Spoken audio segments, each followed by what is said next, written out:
Conference on Education Innovation. Today, we are happy to welcome all of our friends on-site and online. This indeed is a very different conference this year because we have been discussing what's the best way to hold this year's conference. The original version was to have a full physical experience, and eventually we have decided that we should make it a hybrid event which matches our lifestyle today very well. And this also means that our preparation work has become even more complicated. So let's put our hands together to give ourselves a warm round of applause for making this happen. We know that COVID-19 is not far from us just yet, so we have to be very prepared about the post-pandemic new normal. And it is also because of the COVID-19 pandemic. A lot of people in the world are refocusing on SDGs once again because we know it's very important to cultivate the younger generation who can change the world, who understand SDGs and practice SDGs. Today, I would like to start with recognizing two of our VIPs here. First one, Deputy Minister of National Development Council, Ms. Gao Xiangui. Thank you very much for coming here to join us on site. The second VIP today is Ms. Amy He, Chairman and CEO of Commonwealth Education Media. I would also like to thank our sponsors for today's event, including National Development Council, Pegatron, Trend Micro, HSBC, and Impact Hub and Polish Design, Kumon, Cloud Dance, Taiwan Good Neighbor Foundation, Greenvine, and also Jector Technology. Let's once again thank our sponsors. Thank you very much for putting your hands together. I know that we are all very passionate this morning and can't wait to hear more from our experts. First of all, I would like to invite Ms. Amy He, Chairman and CEO of Commonwealth Education Media, to say a few words to open today's conference. Distinguished guests, ladies and gentlemen, our dear friends who are joining us on site and also online, good morning, everybody. Just like what the MC had said, the International Conference on Education Innovation this year has gone through a lot of different revisions. After last year's event, we actually originally decided that this year we are going to make it a big physical experience involving thousands of participants and 2 floors of a conference space.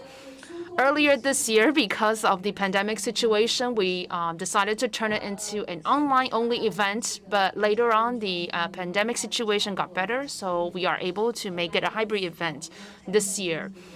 This is the first time for more than a decade of holding this conference that we have to be so cautious about designing this conference and about making sure that all of our VIPs and our distinguished guests get to be admitted to the conference hall because of some pandemic control restrictions.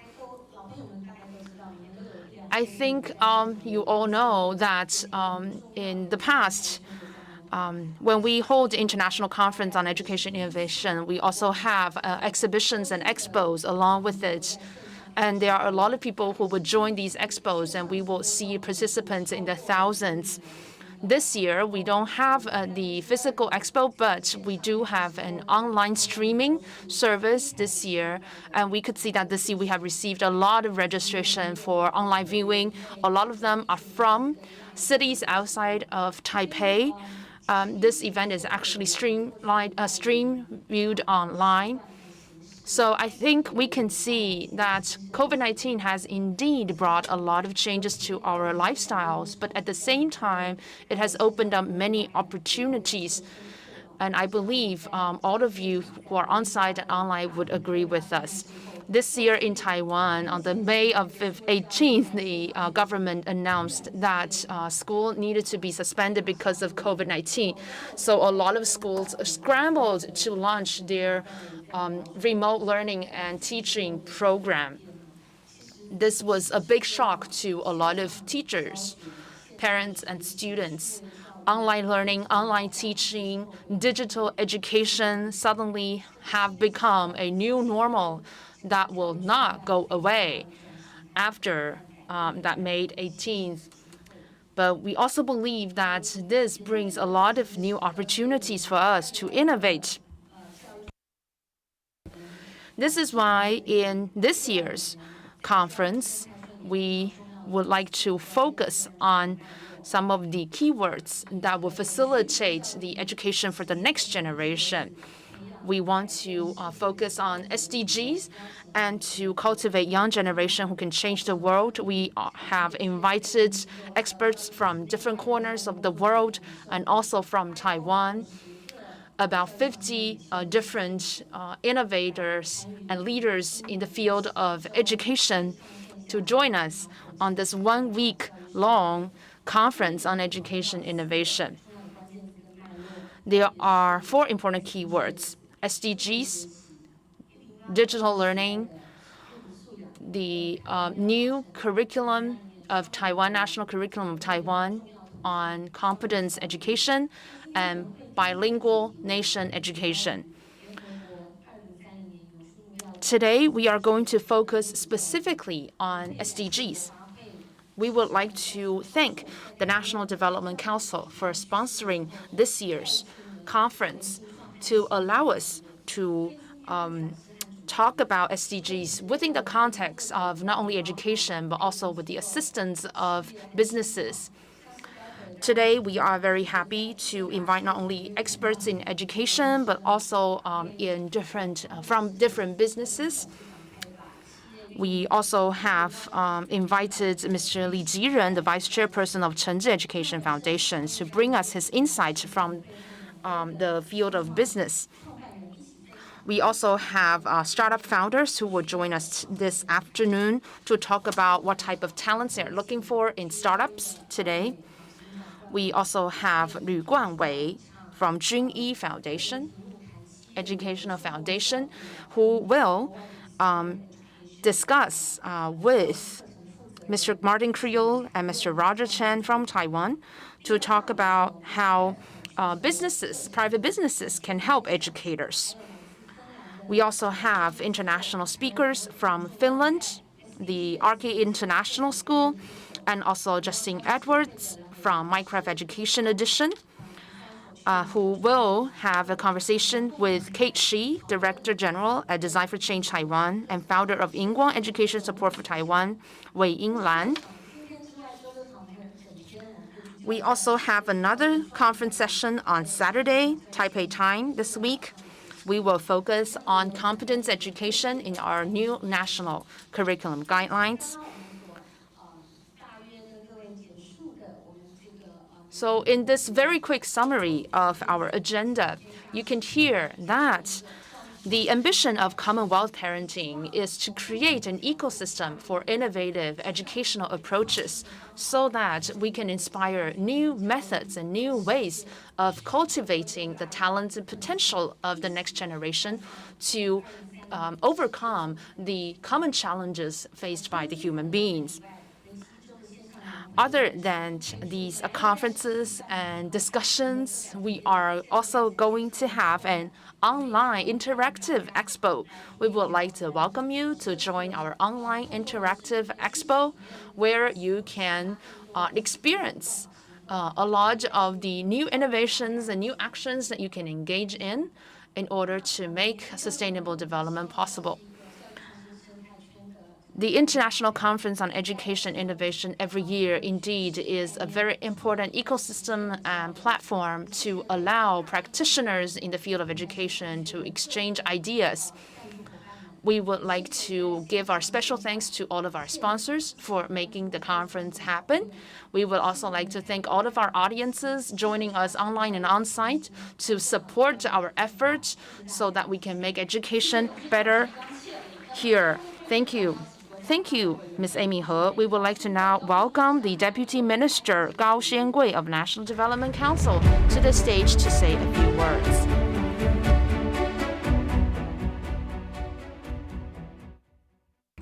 Ms. Amy He and our former Vice President of Taiwan, Dr. Jianren Chen, distinguished guests, all of our friends who are participating this conference, on-site and online, good morning. It is my great pleasure to attend today's conference. The National Development Council, NDC, is also privileged to become one of the sponsors of this conference.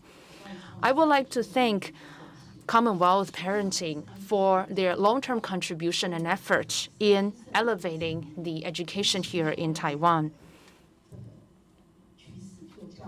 We know that COVID-19 has made a big impact in the field of education. First of all, it has made digital education a new normal. Secondly, we could see that because of AI and 5G, the digital education has become so prevalent, but it also means that we need more innovation in order to make sure our younger generation can respond to the new demands for the work of the future. We could see that starting from last year, there has been a doubling in the investment of digital education technology. And according to PwC's latest survey here in Taiwan, the EdTech has become the third largest participants in our startup circles here in Taiwan. Right now, we also see an explosion of different online learning platforms here in Taiwan. So National Development Council has participated in the investment in some of these platforms, including Haho.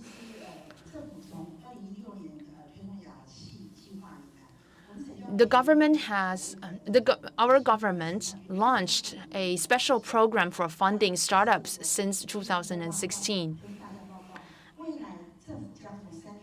And looking ahead, we will increase our investment in EdTech and educational innovation. And we are going to do this by three ways. First of all, we are going to enhance our effort in promoting digital education and the use of educational technology here in Taiwan.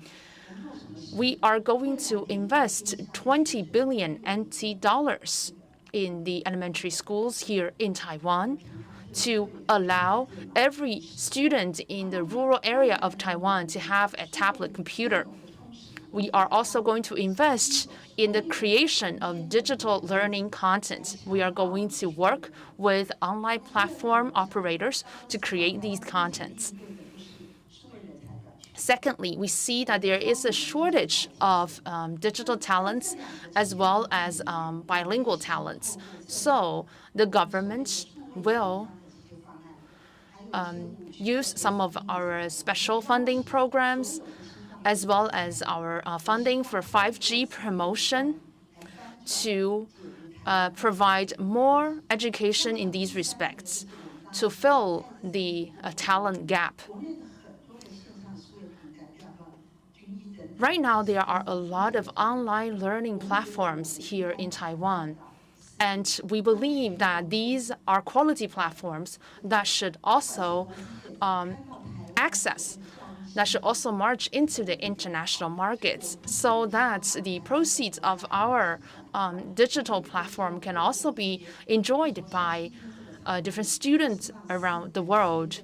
We believe a platform such as this one is a very good way for the Taiwanese platforms to join the international market. In conclusion, I would like to thank Commonwealth Parenting Magazine as well as everybody in the audience. I really hope that together with the private sector, the government can reach new heights in the area of education development in Taiwan. Thank you very much. Now, We have so many people joining us online. We talked about the fact that this is a hybrid model today. And we also have an online VIP. Are you ready to welcome her? She is somebody who has been behind the SDG initiative in Taiwan. She's also passionate about sustainable development. Can you guess who I'm talking about? Let's welcome Taiwan's digital minister, Ms. Audrey Tang.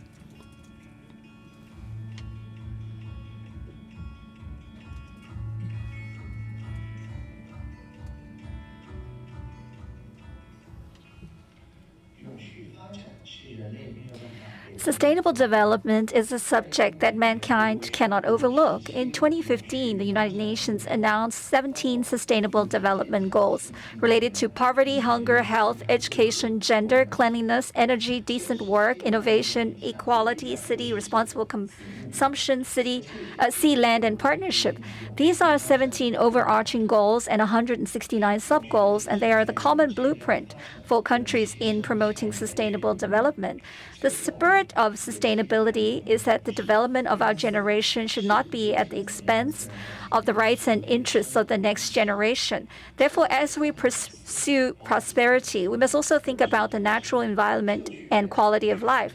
As long as there is such awareness, our children and grandchildren will not be in environmental deficit and can enjoy the basic qualities of sustainable development. I think in education, as more and more teachers promote sustainability and integrate these principles into our curriculum, this will be in alignment with our new curriculum initiative. Even though the philosophy is one and the same, but we can't still be teaching the old way. The focus should be on teaching and learning together and contributing together with students. This is indeed a challenge. If the world is to realize the SDG goals by 2030, it is not just that education and industries cannot stay the same. It is necessary to share experiences and learn from each other through activities like the forum today. Thank you for listening, and I want to wish this conference every success. Live long and prosper. Thank you to our digital minister, Audrey Tang. So did you remember what he said? Which are the 17 Sustainable Development Goals? I think I heard poverty, hunger, and there were many others that I can't recall. So it's very important for us not to be discouraged that we couldn't remember all 17 because we have a growth mindset. So it's not that we won't learn, but that we haven't yet learned. Now I would like to introduce you to our first speaker for our keynote address. Right now, there are over 43,000 people online joining us for today's international conference on education innovation. So a very warm round of applause for all the participants. I think the first keynote speaker is somebody that you will all know, but he is in a quarantine hotel right now. So we would like to welcome online our former Vice President, Professor Chen Jianren. Can you say hello to our on-site audience? Distinguished guests, ladies and gentlemen, peace to everyone. Good morning. Wow, you're looking very well. I would like to ask everybody to scan the QR code for this session, and you will be able to ask questions on Slido. Let's welcome our former Vice President. Distinguished guests, ladies and gentlemen, good morning again. I want to thank Parenting Magazine for inviting me to participate in the 2021 International Conference on Education Innovation. I have just returned from Lithuania, which is why I am still in a quarantine hotel and unable to be with everyone on site. We are here today to talk about cultivating the future generations who can change the world in 2030. So I would like to share 3 stories with you at the beginning. First, I want to talk about Catherine Carmel. In 2006, when she was only 5 years old, she saw a documentary on Africa where she discovered that many children in Africa were starving and dying from hunger. So she tried to tackle the problem together with her mother. She found many mosquito nets, and she discovered that through distributing mosquito nets, she can help many young people in Africa live a healthier life. So she saved a lot of her allowance, and her mother took her to the supermarket where she managed to buy some mosquito nets. Later, she approached an NGO where they were able to expand Catherine's plan. And when young Catherine received a thank you note from Africa telling her that actually they were really grateful for the mosquito nets, and with every 10 mosquito nets that can be donated, she would be able to get a letter of thanks. So Catherine was motivated, and very soon she managed to raise enough funds to buy mosquito nets, and she also lobbied friends and classmates around her. So very soon she was able to raise $6,300. Catherine also realized that David Beckham was someone that was interested in the cause as well. So she got him on board, and David Beckham also showed this certificate that he received for donating mosquito nets on his social media page. So very quickly, this movement received a lot of attention, and many tycoons who were on the Forbes 500 list received this kind of certificate from Catherine. So when Catherine turned 7 years old, she had succeeded in saving thousands of lives from children in Africa. So this tells us a very important moral, which is altruism is something worth fighting for. So we're inspired by Catherine's story because we know that her mother played a very, very big part in her education. Through the love of parents, if children are aware of certain social justice issues, it is possible even for a child as young as 7 years old for them to be able to save lives in Africa. Another story I would like to share with you is that of Greta Thunberg. I think everybody knows who Greta is. She is known as the environmental warrior from Sweden. And when she was 8 years old, Greta was very concerned about the issue of global warming. She saw it as the most serious problem mankind encountered. So in 2018, at the time, it was before a big election in Sweden, Greta, she went to protest in front of the government building, and she wanted to see the Swedish government take action in reducing carbon emissions by 2030. So her parents also provided her with a lot of support as she went on a strike for the climate. So from Greta's story, we can see that rules, they don't change the world. Very often, you need to change the rules in order to change the world. So at the UN Convention on Climate Change, COP24 in 2028, Greta Thunberg was actually invited to speak there, and she gave a very moving speech. In 2019, Greta then went on to form an organization where she managed to gather 1.4 million children from all over the world to join her. in this movement. So she is one of the youngest movers and shakers in the world today when it comes to environmental protection and sustainability. She stands for universal values. And a young person such as Greta is able to help us move towards a brighter future. The third story I'd like to share with you is one of the youngest Nobel Peace Prize winners in history. You know that I'm talking about Malala. When Malala was 11 years old, her father, who was a poet and an educator, cared a lot about Malala's education. So when she was 11, she had the opportunity to give a speech. The topic of her speech was how the Taliban had restricted her right to a good education. She wanted to speak up for many of the women and children who did not enjoy the proper rights to education. Thereafter, she also wrote for a BBC blog. And in 2019,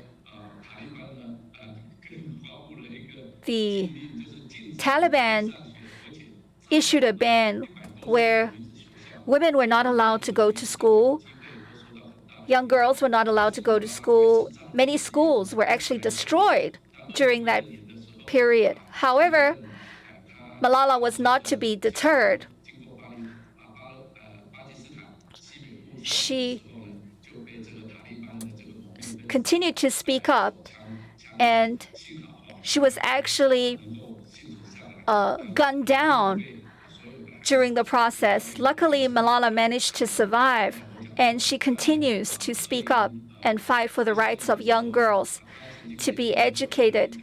I mentioned that she actually in 2013 was nominated, and in 2014 she won the Nobel Peace Prize. So we can see from a very early age, it's important to sow the seeds for fighting for social justice. Everybody has a different area of passion, and we can see that when it comes to Malala, she was supported and encouraged by her friends, her teachers, and her parents. So if you want to nurture young people to fight for a better future, it's very important to have a worldview to understand what are the real needs of the world. Today, we're here to talk about SDG, and we know there are 17 main topics as well as 169 subtopics.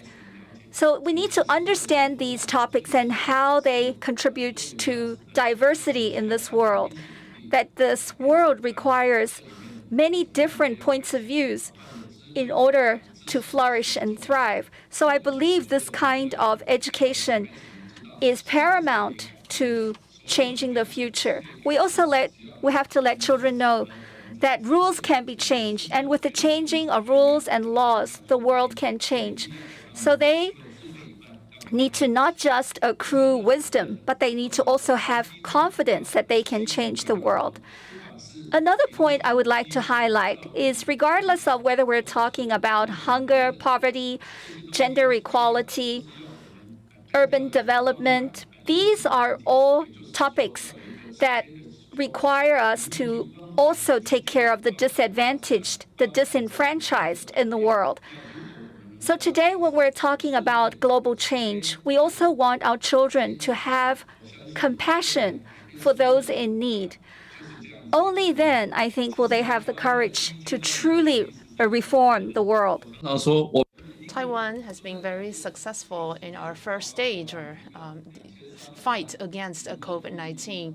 And this has to do with the contribution of every citizen here in Taiwan. So every one of us is contributing to the betterment of Taiwan and also to the creation of a best practice in controlling COVID-19 for the world.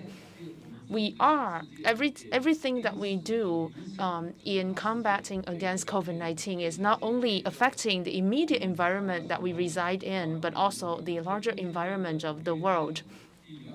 Right now, we are in the second phase or race against the COVID-19 pandemic, and we could see that Taiwan is very fast in elevating our vaccination rates, and the vaccination coverage has now become as high as 78% here in Taiwan.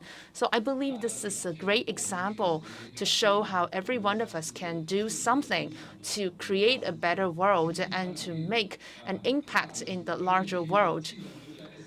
I think it's very interesting to see that the fight against COVID-19 or global pandemic such as this was not included in the SDG. So we could see that SDG is not perfect. So we need to keep thinking about what are some of the things that we need to improve on in our everyday life and in our world. So once again, we need to cultivate young generation who can change the world, and we have to start acting now. We have to cultivate young generation who has the breadth of knowledge about the world and who has the courage to change the world and to also care about all of the disadvantaged and disenfranchised here in the world. Thank you. Thank you very much, Professor Chen, for your speech.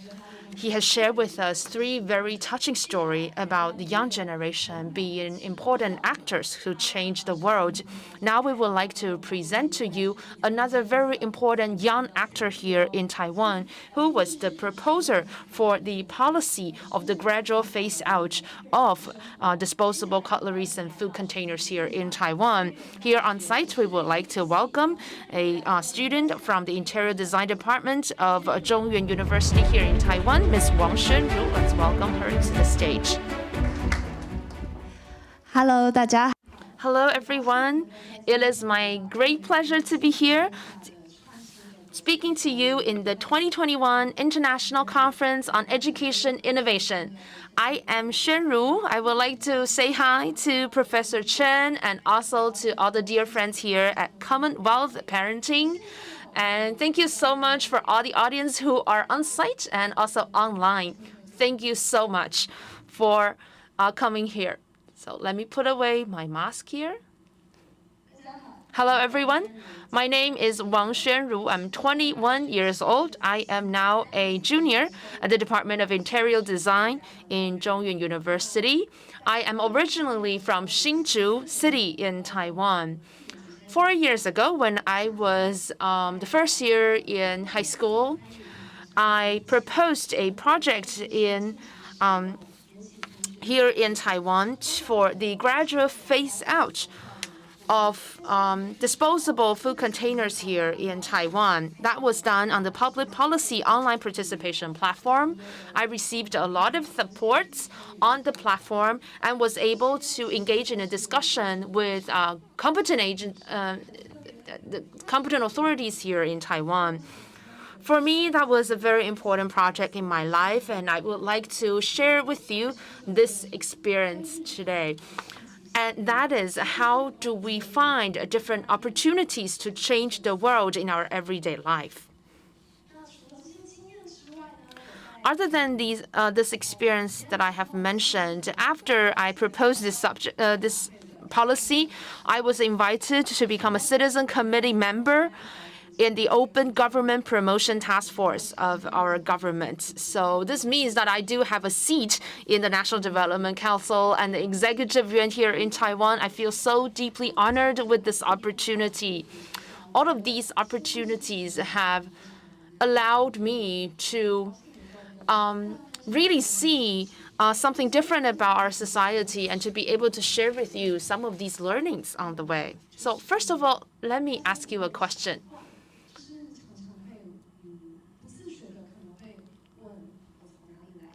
Do you ask yourself where you're coming from and where are you going? So I'm originally from Hsinchu. I now study in Zhongli County, and I'm now in Taipei speaking. Sometimes I ask myself this question: where do I come from, and where am I going? What kind of person do I want to become? When we ask these questions, we actually overlook or ignore the question about who am I right now? What kind of person I am right now? So let's now keep this question in our mind. And as you listen to my story, you can think about this question. So let's went back in time. In 2017, I was just a high school student. I was 17. And what can I do to make, Taiwanese society better? I proposed a policy on the public policy online participation platform here in Taiwan for the gradual phase-out of disposable cutleries and food containers here in Taiwan. You can scan the QR code right now, and you can see all of the, the full content of the proposal.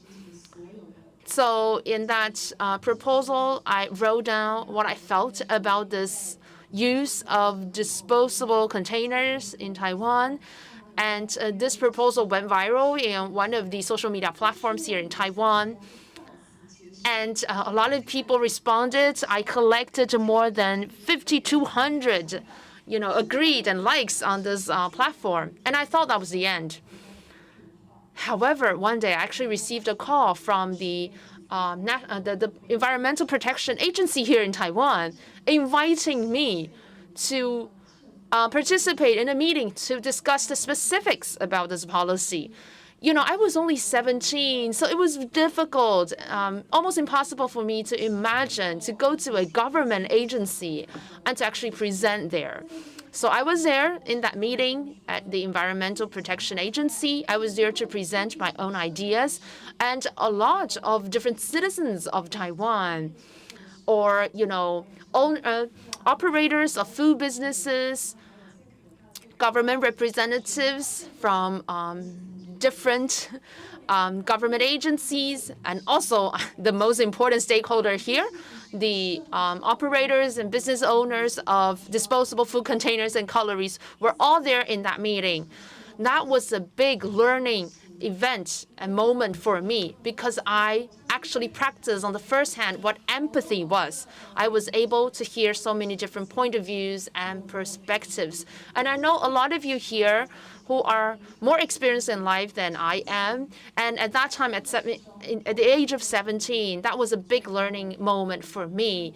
And that has become a very important spirit for me in living my life, and that is empathy, the importance of empathy. Another thing I learned from that experience, it's something I would like to share with you today as well. At that time, the business owners and operators of disposable cutleries and food containers at that time protested because they said they feel targeted. And secondly, they said, well, it's the consumer's choice at the end of the day. If consumers don't choose to use disposable cutleries and food containers, then there will be no more business. So that taught me that, yes, government policy is important, top-down approach is important, but consumer choice, voting with your consumption behavior, is also very important. So whenever you consume and make a consumption choice, that is a vote for the future you would like to create. So after proposing this policy, after that, I was invited to become a member of the Open Government Promotion Task Force of Taiwan. So what's this task force about? So whenever a government is trying to promote a new policy, sometimes they want to, more often than not, they want to hear the opinions of the general public. And you may think, hey, I'm just a university student and I major in interior design. What do I have to do and what do I know about national policy? Well, it's a very important learning opportunity, because when participating in these discussions in the Open Policy Task Force, I was able to see the difficulties and the considerations of our government when promoting policies and to actually learn more about our society. So you may wonder now, what made me the person I am right now? Well, there are some very important influencers in my life, of course. The first one being my family. I am very lucky to be born in a family where my parents was really in a laissez-faire approach in raising me. So my parents really gave us a lot of freedom. They trusted in us and gave us a lot of freedom in giving us the ability to choose what we want to do. Education, of course, plays a very important role in my life as well. Well, all of the schools that I study in didn't require us to wear a uniform. I think that's very important. And also personality, right? So I think I dare to be different. So with all these three different factors combined together, I am able to become the person that I am right now. But another thing that's very important here is the ability to observe. Just like what former Vice President Chen has said in his remarks. Oh, by the way, I love those stories that he has mentioned. I actually recited some of those stories in my other schoolwork. So in those stories, you could see that these young people are able to observe their world and to see what are some of the issues that must be addressed. So how did I develop my sense of observation? I think one critical factor here is that I never owned a cell phone. Even if I have a cell phone, it's like a second-hand cell phone. That is a dumb phone that doesn't have any smartphone capability. So I never wasted any time staring at the screen of my smartphone. I was able to see the world and look at the world intently. So of course, smartphones and these digital products are great. They are open up our horizon. But at the same time, if we lose control in using them, then that becomes an issue. So I believe it's very important for us to really move away from these screens more often in our life. So, for example, when we ride on an escalator in the Taipei metro system, we could see that there are a lot of people, walking very fast, walking past by. You could see that, sometimes you don't notice the design of the escalator or maybe the lighting. These are things that you wouldn't notice if you stare at the screen of your smartphone. But if you are able to look at them, you may find new opportunities for making these designs better. So I think these are all important capabilities. In life, you have the opportunity to be in many different scenarios. What you're looking at right now is a diving trip that I took to Green Island at the beginning of the year. I was able to encounter the first sea turtle in my life. You know that today our oceans have so much plastic. So many sea turtles are surrounded by plastic waste. So it was a very moving moment for me. Here on the video, you can see that under the ocean, there are so many beautiful sea creatures. It is a beautiful, diverse world. When you don't have the opportunity to see this kind of beauty with your own eyes, you cannot imagine the kind of impact plastic waste is having on these beautiful creatures. So imagine if you were swimming in the ocean and you were surrounded not by beautiful ocean life, but by plastic waste. Isn't that atrocious? So this is something that happened recently that I was deeply moved by. The next thing that I want to share with you is how I also came face to face with the natural environment on land. If you look at the clip, you will see this beautiful landscape in nature. We all know that nature can be healing. Very often when you're depressed, you like to go to the ocean. When you look at the sea, you feel better. So nature can be healing, but we need to protect it first. So in life, there are many, many beautiful things to appreciate. So don't forget to always ask yourself, where am I from and where am I headed?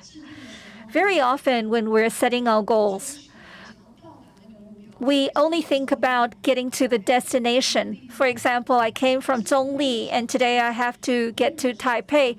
So I only care about getting to Taipei. Nobody thinks about where they're coming from. So even with environmental goals, a lot of people can only think about my goal of reducing use of plastics. However, nobody is thinking about where am I coming from. There are many areas where we can exercise creativity. So observe your environment, exercise your creativity and imagination. What's even more important is everything that you observe can, in the end, become a resource for you to change the world. A lot of people are pursuing better grades, or they want to be more competitive. I think those are worthy goals, but I think what's even more important is maybe to take it slowly, to look at the world and see what needs to be addressed. So I really want to encourage everyone to elevate their observation skills and dare to be different, because only then can you turn your passion into a living. I feel so happy to have the opportunity to meet with all of you at the 2021 International Conference on Education Innovation. Let's all turn our passions into our living. Thank you very much, Shenru, for sharing her personal story with us. I also want to share a number with you. We have now over 100,000 people joining us online. We don't focus on just the numbers per se, because what we care about is the energy and dynamism that comes behind these numbers. Thank you, Xuanru. Can you take a seat on stage? Now there's so many people joining us. We're going to have our Q&A session. We'd like to also welcome back former Vice President, Professor Chen Jianren. Hello, Xuanru. Hello, Professor Chen. This is a surreal moment for me. There are over 100,000 people joining us online. I really loved what Xuanru shared with us. I don't know if you have a similar experience where you go to convenience stores or you go to Starbucks, you're not able to get a single-use plastic straw. Thanks to Xuanru and the fact that we can be here on site participating in a conference, that has a lot to do with also Taiwan's public health policy and control of the pandemic spread. So we are part of a larger group, and Xuanru reminded us that we should always ask ourselves, where am I from and where am I going to? So my first question is for former Vice President Professor Chen. You talked about the importance of wisdom, courage, and love as the most important things we can learn at school. But I know you come across many top talents all over the world. Can you share a little bit about how can we actually realize these traits as parents, as teachers? If we had to tackle one thing, what should it be? I think if we're talking about education, we really need to transform the way children think. They need to realize that they can take action and change the world. So, as I mentioned, they need to have a comprehensive worldview. I mentioned the UN SDGs. There are 17 goals that are very closely tied to our everyday lives. So we should open up our hearts and minds and delve deeper into the 17 SDG goals. Which are ones that we can contribute to? Which are ones which we can change? We have to see our own responsibility in how the world is operating. I can cite a simple example. During the pandemic, we realized the importance of having children be aware of public health standards so that they too can play a role in curbing the spread of the pandemic. And we can see that children truly were able to play their part. Very often, when I'm interviewed by BBC and other media, they always ask me, how is it possible for Taiwan to do such a good job during the pandemic? And I always tell them it was because we encountered the SARS epidemic earlier on, and we learned our lesson the hard way. This is why this time around, teachers, parents, all stakeholders were on board. We realized that we have to do this collectively, and we have to teach our children to observe the world and also to take action, that they can be empowered. In terms of realizing policies in education, we heard already about what Taiwan is doing in the area of bilingual education as well as sustainability. Thank you for that. We know that there are many learning opportunities wherever we look. So Professor Chen shared 3 stories with us. All of them had to do with young girls, and Xuanru is also a girl. I wonder if that's a coincidence. Here is a question from Slido. Xuanru, you mentioned that in high school, because of one of your crazy ideas, you managed to change the world. So do you think grown-ups today will listen to children? How do your friends view you? Can you talk a little bit about how the single event transformed you? Actually, originally, I really thought that I was a nobody. Who was going to listen to me? Because this seemed like such a huge policy. However, when I started taking action, I realized this was actually something where I can make a difference, influence the government. So I think, of course, you need to have the right timing, you need to have the opportunity to speak up, but change is definitely possible. My classmates and my friends, they think I'm doing something super cool. How has this event transformed me? I think during my high school years, I actually had a lot of stress because of tests and academic pressures.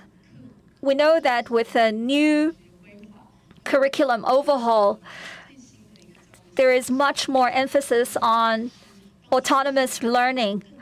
And I feel like through this kind of event, I'm able to actually realize autonomous learning and taking action. I think what we've heard is the importance of opening up your hearts and minds and observing the world around you. There are clues everywhere. So for many teachers and parents in the audience, when we were growing up, we were told to just focus on tests and our academic scores, not to cause trouble. So how can parents and teachers deal with these new trends of students going on strike, taking a stand, protesting? How do we embrace this kind of change and go even further by helping students see how knowledge can be transformative?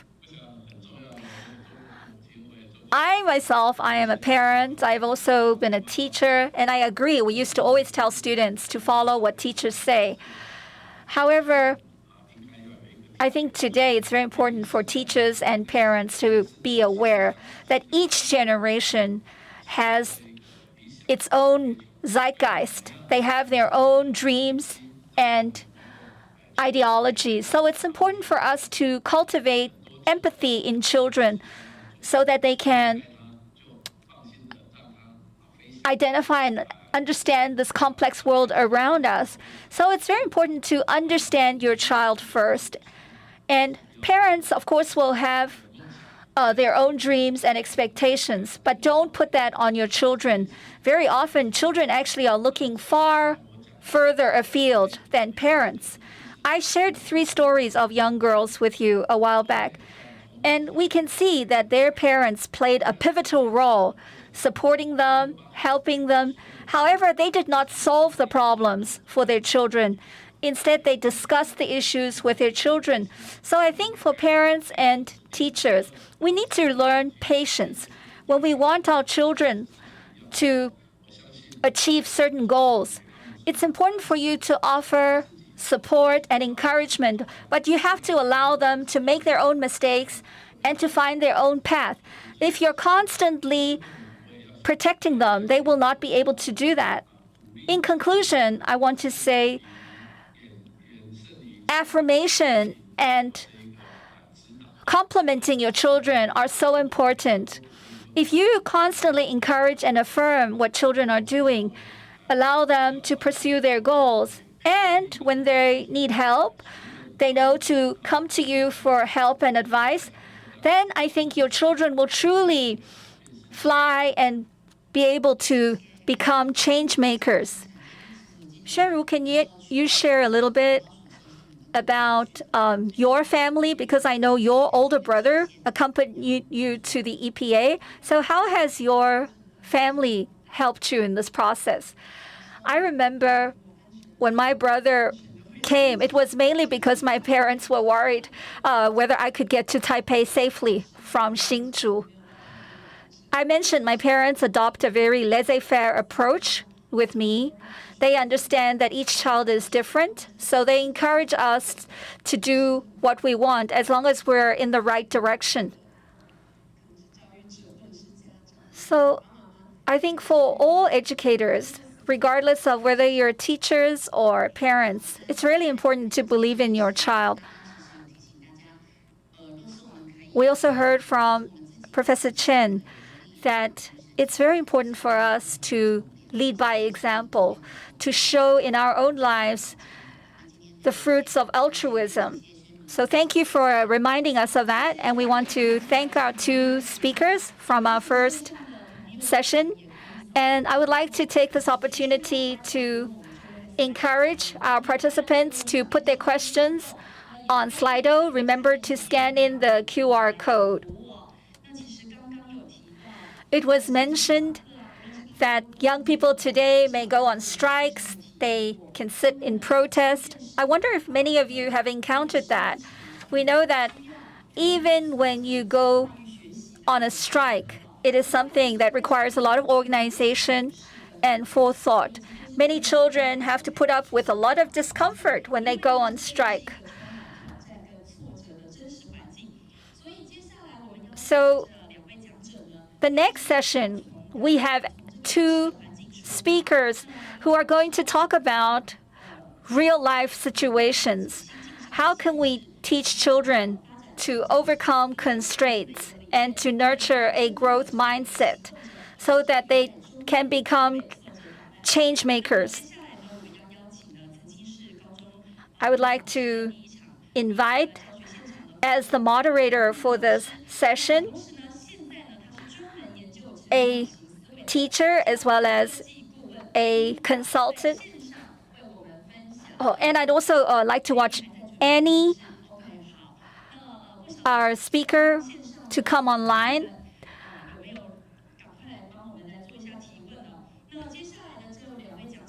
The next 2 speakers will be sharing their expertise with us online. Hi, Annie.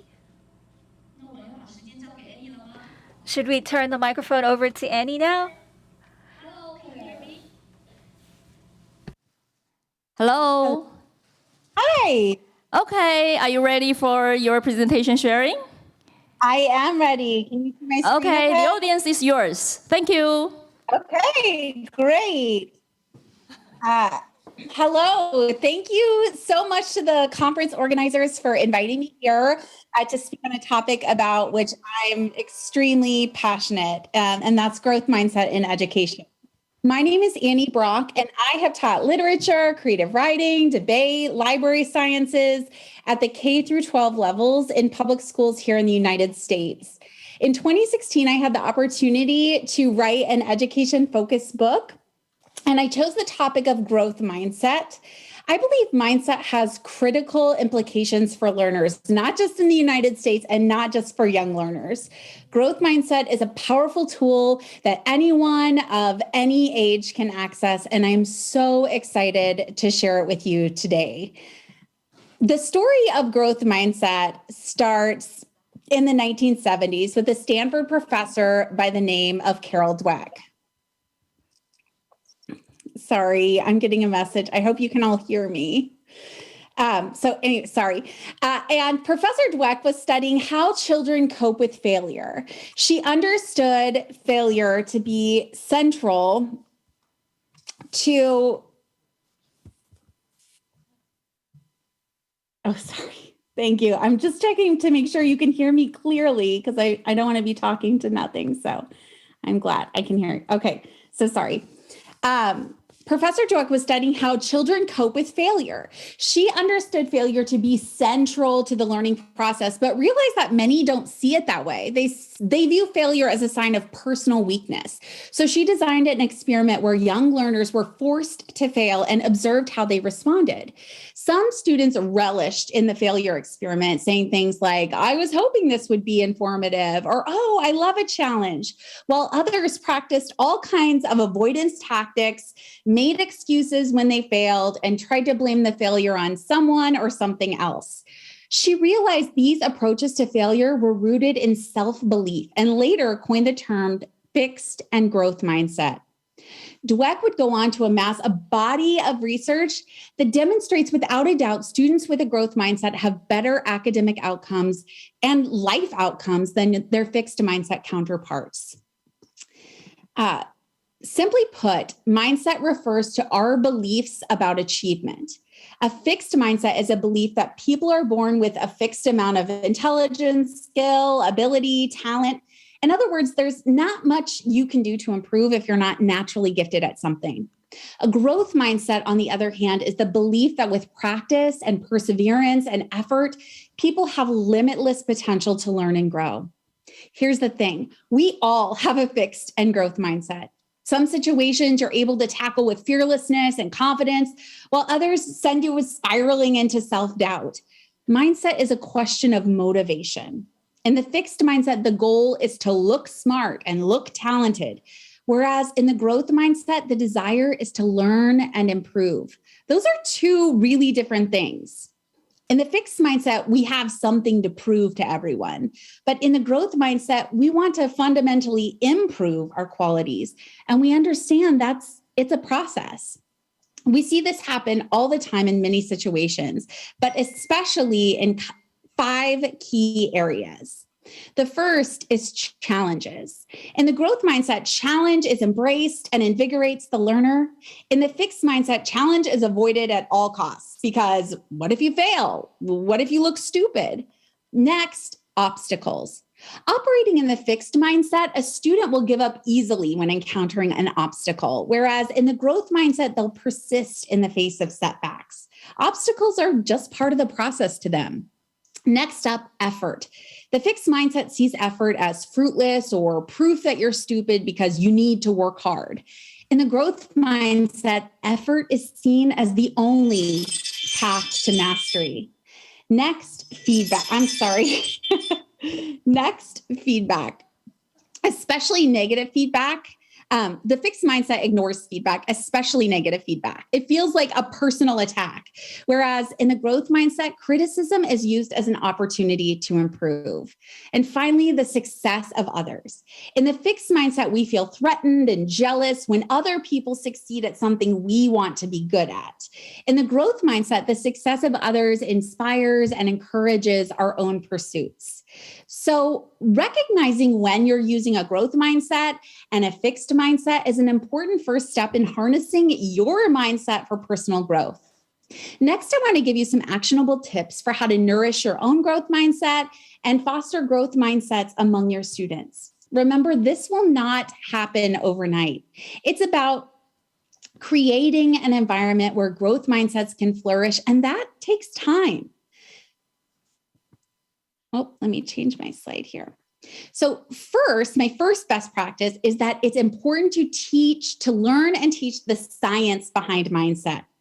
I've always thought it was fascinating that millions of people across the planet come together in classrooms for the purpose of learning every single day. But we rarely talk about the physiology of learning. That is, how learning actually occurs in our brains and our bodies. Growth mindset is rooted in this concept of neuroplasticity, which is the term for our brain's ability to grow and change throughout our entire lifetimes. When we're hungry, our brain sends us signals. Our bellies rumble, we get lightheaded, or we might even get a little temperamental. We call that hangry in the United States, a combination of the words hungry and angry. Similarly, our brain sends signals when we're learning. We get frustrated, we zone out, we want to give up. It feels hard, maddening even. These reactions are simply our body's response to the brain working to make new connections. So next time your student feels frustrated and wants to give up, remind them that frustration is an indication that their brains are working exactly how they should, and it's a good thing. My next bit of advice is to rethink the way you give feedback to students. There are two types of praise I want you to consider: process praise and person praise. Person praise sounds like this: you're so smart, you're so artistic, you're so athletic. The praise is connected to who the person is as a human being and not what they did or did not do. The problem with person praise is that when the person who has become accustomed to being seen as smart fails a test, or the artistic person creates a bad piece of art, or the athletic person misses the game-winning shot, they crumble. They completely fall apart. What they can do is so wrapped up in who they are, a small mistake or failure becomes a character flaw. That's too much pressure for anyone, especially a child. Instead, try focusing on offering process praise. Process praise sounds like this: you did great on your test. You must have studied really hard. Or, that's an interesting piece of artwork. I'd like to know more about your inspiration. Or, wow, you did great in the game today. I can tell you've been practicing. This type of praise accomplishes two key things. One, the child no longer shatters in the face of failure because it's not about them as a person. It's about a moment in time they can learn from. And two, the child learns that effort and achievement are inextricably linked. What they can do is connected to the work they put in, not some natural gift. My next piece of advice is to encourage self-talk. I often tell the story of my son who at 5 years old came to me and confessed that he had hit his younger sister. Did that little voice in your head tell you to come and confess? I asked him. He looked at me wide-eyed and said, "How did you know about the voice in my head?" I didn't realize until that moment that kids don't automatically understand that we all have a running monologue of thought happening in our heads all the time. And not only that, but we can have control over what it says. Teach your students to recognize their fixed mindset voice. It says things like, "You're too stupid to do that," or "That's not for you, that's off limits," or "You're never going to get this." And teach them to respond with their growth mindset inner voice. "I am capable of this. I am strong. I can learn this. I will get better." It's amazing how teaching the power of self-talk can propel students to a new understanding of their capabilities and give them the courage to learn new things and take on new challenges. Next, I encourage you to normalize mistakes and failures in your classroom. School's the perfect time to make mistakes. The children are young, the stakes are low. If we get kids comfortable with making mistakes and learning from them now, it can save them a lot of heartache as adults. A person in the growth mindset uses mistakes as a chance to grow and learn. We all make mistakes. We'll all keep making mistakes. What we do with those failures and shortcomings, though, largely depends on our personal attitudes and ability to persevere. So celebrate mistakes, especially the ones that teach a lesson, and allow your classroom to be a safe space where mistakes don't mean you're stupid, they just mean you're learning. Finally, I encourage you to embrace the power of yet. Yet is a small English word, a small word in the English language, but it packs a big punch. If a student says, I don't get it, respond by saying, you don't get it yet. The yet is a promise that with effort, anything is possible. Thank you so much for the opportunity to speak with you about growth mindset today. I look forward to hearing your questions and comments in the panel discussion. I want to leave you with my favorite quote from Dr. Carol Dweck's book, Mindset. It is a must read for all people. Here's what she says. A person's true potential is unknown and unknowable. It's impossible to foresee what can be accomplished with years of passion, toil, and training. Don't saddle your students with fixed mindset beliefs about what they think they're capable of. Instead, empower them to achieve at the highest heights, whatever those may be, by instilling in them a gift that will keep giving their entire lives, a strong growth mindset. Thank you. Okay, thanks for your sharing, Annie. 好，我们线上呢，已经有12万人了哈，数字。 We now have 120,000 viewers online. So I think all of our speakers have a lot of pressure right now because there are so many people watching and listening online, but no pressure. Annie just told us that we have to have growth mindset. We want to focus on the process. And so we hope that everybody can enjoy the process. And we want all of our viewers to give a lot of support and praise to the efforts of our speakers as well. We already have our second international speaker online right now with us. This is a very important expert in project-based learning, who is also a very important writer of a book, Schooling for the Real World. Let's now welcome co-founder of High Tech High, Professor Rob Riordan.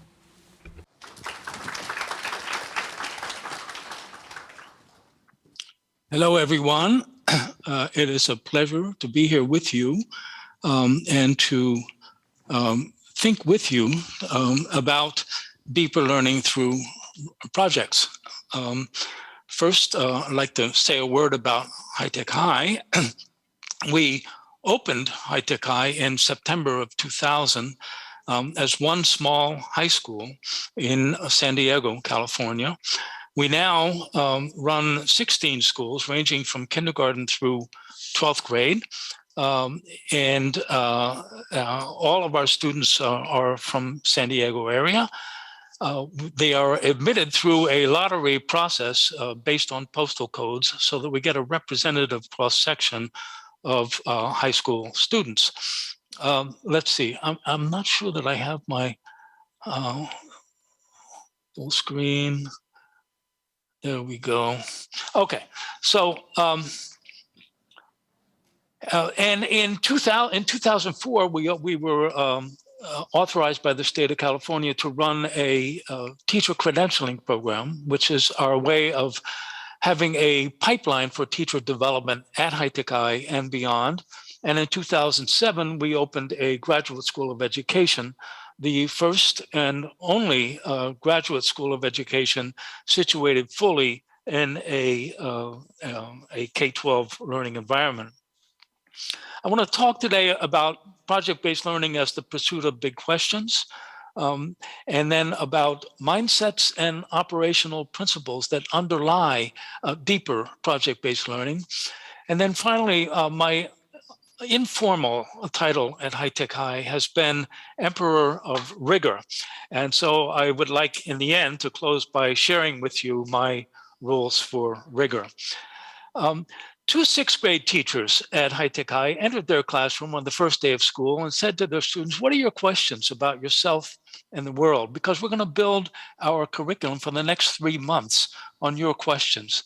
The students wrote down their questions furiously and organized them, and over the next 3 days, talked about them, categorized them, and came up with the overarching theme for the next 3 months, the end of the world, how the world might end and what we might do about it. Meanwhile, their teachers were wondering what happens when we co-design projects with teachers. And they were pursuing that question in our Graduate School of Education. 3 months later, the students held an exhibition of learning in the evening, where they presented their new book, The End of the World Uncovered, in which they described their findings and their research process that led them to those findings. In kindergarten, same questions. What are your questions about yourself and the world? The kindergartners, at the time, there were lots of caterpillars around the building. So lots of the questions were about caterpillars. One of them was, do caterpillars have legs? So the teacher said, well, let's go look and find out. They investigated that and other questions, and 3 weeks later had their exhibition of learning for parents called Caterpillar Cafe, everything you wanted to know about caterpillars. Fifth graders asked, what can we do about the rodent problem in this school? The school was a new school, and the construction process had disrupted the ecosystem. So there were lots of rodents running around. The students did not want to do poison. They didn't want to do traps. They went online and discovered that barn owls are the natural predator of the rodents. So they built barn owl houses and put them up around the school. Barn owls came to live in the houses. Rodent problem addressed. 12th graders put themselves together as a design team and worked with the California State University to design a 21st century university that provides a facility for high quality interdisciplinary learning. If you're interested in these projects and others like them, there's a new book out called Changing the Subject, 50 projects from High-Tech High over the first 20 years of the school, ranging across the grade levels and across the subjects. It's available, it's downloadable for free and available on Amazon in hard copy. The URL is on the slide and available to you. I would also recommend the project cards at Unboxed, the Journal of Adult Learning in Schools, again from our graduate school. The URL is there for that as well. Hundreds of cards that give brief and pungent descriptions of projects from High-Tech High and elsewhere. As we pursue big questions through projects, we engage in many of the usual practices of traditional schooling: field experiences, observation and reflection, Socratic seminars, and so on. But there are 3 questions that are really unique to project-based learning and distinctive of it. What will we create? How will we transform the content that we uncover? And who is the audience or recipient for this work? As we pose these questions in our design process, we enter the realm of project-based learning. And of course, as we're entering that realm, we want to create an ecosystem of mindsets that are conducive to learning. And we can ask ourselves in our design process and in looking at our students' work, where is the evidence that we are engaged in developing the mindsets that are essential to student learning? Belonging. I belong in this learning community. Where's the evidence? This work has value and purpose for me. Relevance. Where's the evidence? I can do this work. Efficacy. Where's the evidence? I can get smarter through effort. Growth mindset. Where's the evidence, for example, that students are engaging in multiple drafting and revision? I would propose 3 operational principles for deeper learning through projects: student experience as text, collegial pedagogy, and assessment as dialogue. Experience as text addresses the mindset of belonging. The question being, what gives a child standing in the classroom? If we honor student experience as a text to unpack, articulate, share with each other and with the world, then every student has standing, because every student brings experience to the table. And of course, we can link these articulated experiences to other texts, other critical texts that we wish to encounter. Collegial pedagogy simply means that teachers and students are in pursuit together of questions to which none of them knows the answer. And if I'm teaching in pursuit of these open-ended questions, I view my discipline not as a body of knowledge to be transmitted and absorbed, but rather as a powerful lens for understanding the world. It understates high-tech high to call it a project-based school. It's really a dialogue-based school. And assessment is a key venue for dialogue. It happens all the time, day by day at high-tech high. It's an episode of learning.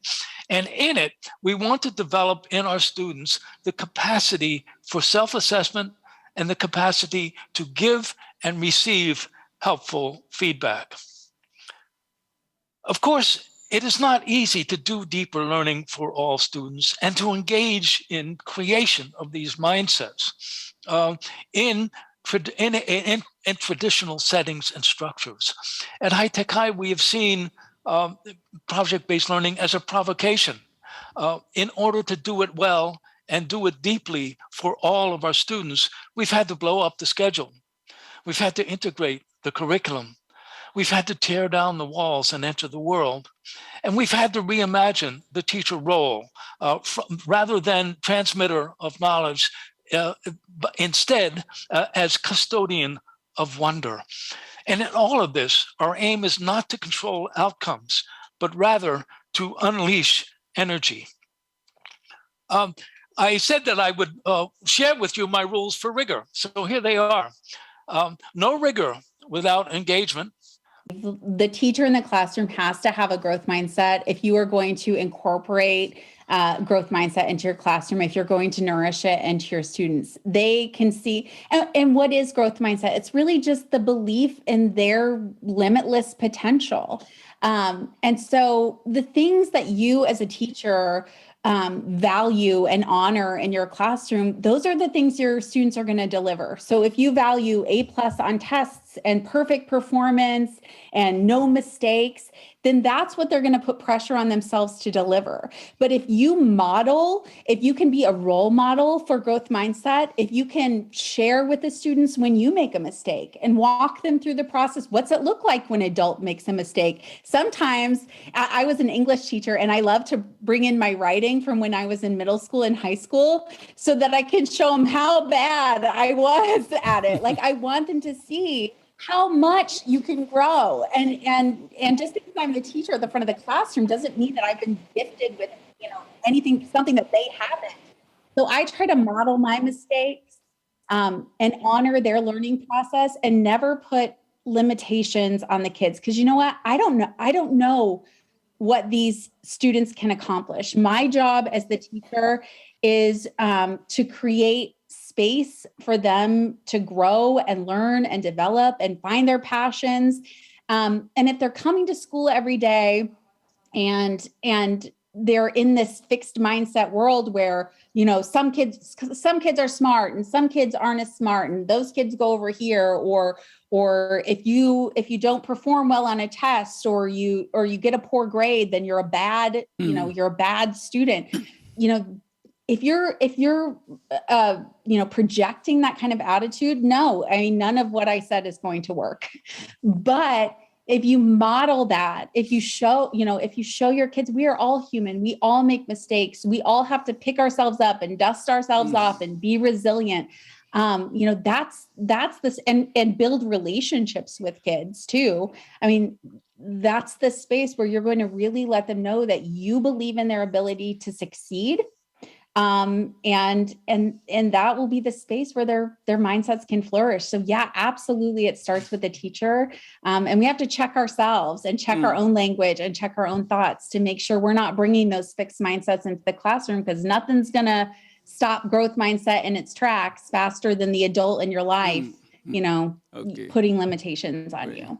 Okay. I love what Annie said about writing with her students. That's a very important part of the process of becoming a project-based teacher. Growth mindset is key to it.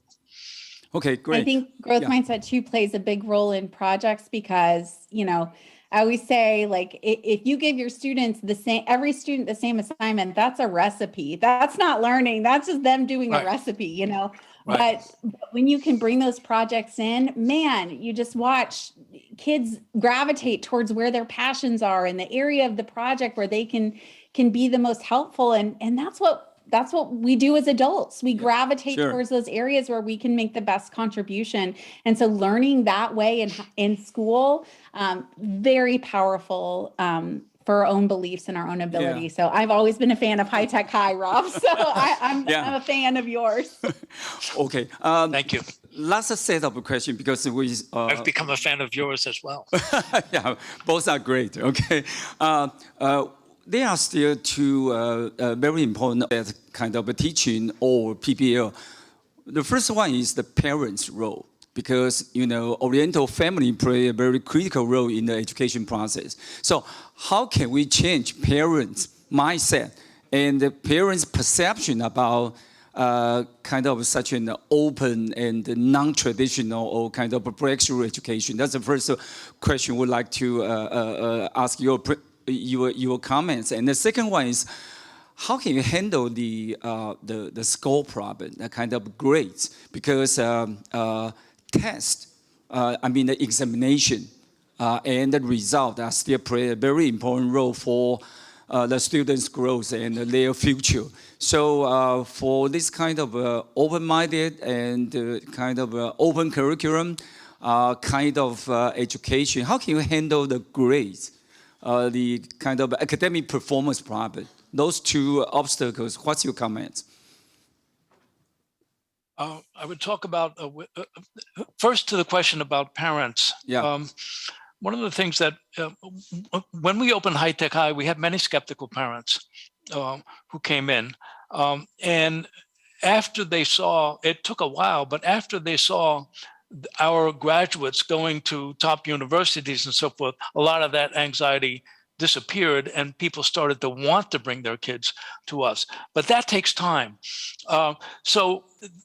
And what we did from the outset was to engage parents in conversations about learning. What is learning? Talk to us about a time when you really learned something, when you were in school, inside or outside of school. Mm-hmm. They often talked about times when someone believed in them, times when there was a challenge, times when there was an important audience for the work and so forth, and all the kinds of things that we were doing with their kids, they were referring to as a time they really learned something. Okay. So we tried to shift the conversation into one less about outcomes and more about what is learning, what is really authentic learning. And that was helpful, I believe. The other thing was our students became our best spokespeople. The parents would say, I have doubts about this school, but I can't do anything about it because my kid loves it so much, and because he never talked about school before. Now all he can talk about, or all she can talk about, is what she's doing in school. Okay. So there was this kind of contradiction that they were facing as they had their worries about outcomes, but they were seeing engagement of their children at the same time. So engaging in those conversations is really important. Great. Okay. Great. Annie, how about you?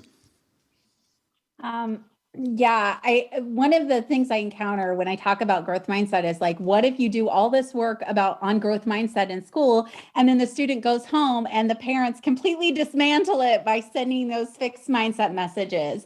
And I think there's a couple of things. Number one, I think the educator and the parent should be a partnership. You need to be on the same page with your parents, and everyone has everyone wants what is best for every single child. I mean, there's no question. Everybody wants what's best for students.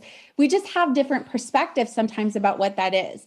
And so a couple things I would do is, one, make sure you as the teacher let the parents know, hey, I'm a growth mindset teacher. I value progress over performance. So if your student got a 52% on their first test, and then the second test, they got a 75%. I know a 75% is a C, it's average. Maybe that doesn't sound great to you, but I see that growth, that 20% growth, and we're on the right trajectory. So let's celebrate that. But at the same time, the school itself, I think schools and organizations, they have a growth or fixed mindset the way people do. And if the school itself is only praising kids for being perfect and giving awards for getting the top grades and, feeding into that fixed mindset that you have to perform or look smart or show off your talent in order to be learning, that's sending a mixed message too. That's right. So you want to get on the same page and adopt that ethos, that philosophy as a unit, and then bring parents into that. And there's going to be some growing pains because parents want A's. I mean, my parents wanted A's when I was growing up. When my children bring home perfect grades, I have that feeling like, oh, I get a little excited. But I have to remember that learning isn't a performance art. It's not a show. Okay. The grade is less important than the progress that the student is making. And if you can keep your perspective there on the growth and progress they're experiencing, that's important. And I also think the kids should know their test scores. They should see how they improve, if it's going up, if it's going down, and they should be an important part of that conversation as well. So make that part of your, parent-teacher conferences, your communications home. Use the language of growth mindset, and eventually you're going to see people adopt it and accept it and start to understand what you're going for, because the outcomes, of having a growth mind, I mean, the proof is in the pudding, so to speak. I mean, right. We see from Dr. Dweck's work that kids with a growth mindset can achieve some pretty incredible things. That's and true. So that's true. Staying on that message and working together to instill that in your students, I think, is the best thing you can do. Good, great. Your comments just remind me one of very famous quote from John Dewey, that is, education is not the preparation for life, it's life itself. So let's sustain the conversation. And thank you so much for, it's nighttime for you, right? Thank you for your time to show your experience and insight with us. Thank you so much. Let's see you next time. Before next year. Okay. OK， 谢谢李副董事长的。Thank you very much, Annie and Rob, and also Professor Lee. We are going to take a 5-minute break right now. If you're on site, you are welcome to enjoy the refreshments on site. And please be back in 5 minutes. Thank you.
Our dear friends who are joining us online, I hope you are all back already.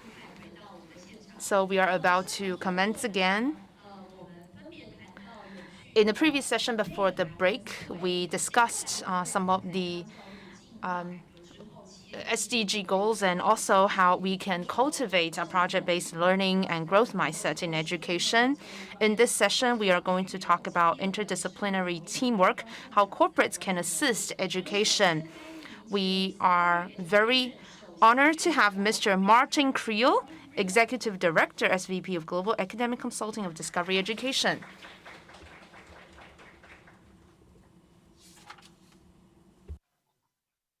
Hi there, everyone. I hope you can hear me. Yes, we can hear you. Wonderful. It's so good to be able to talk to you today and to be able to share some ideas and thoughts with you.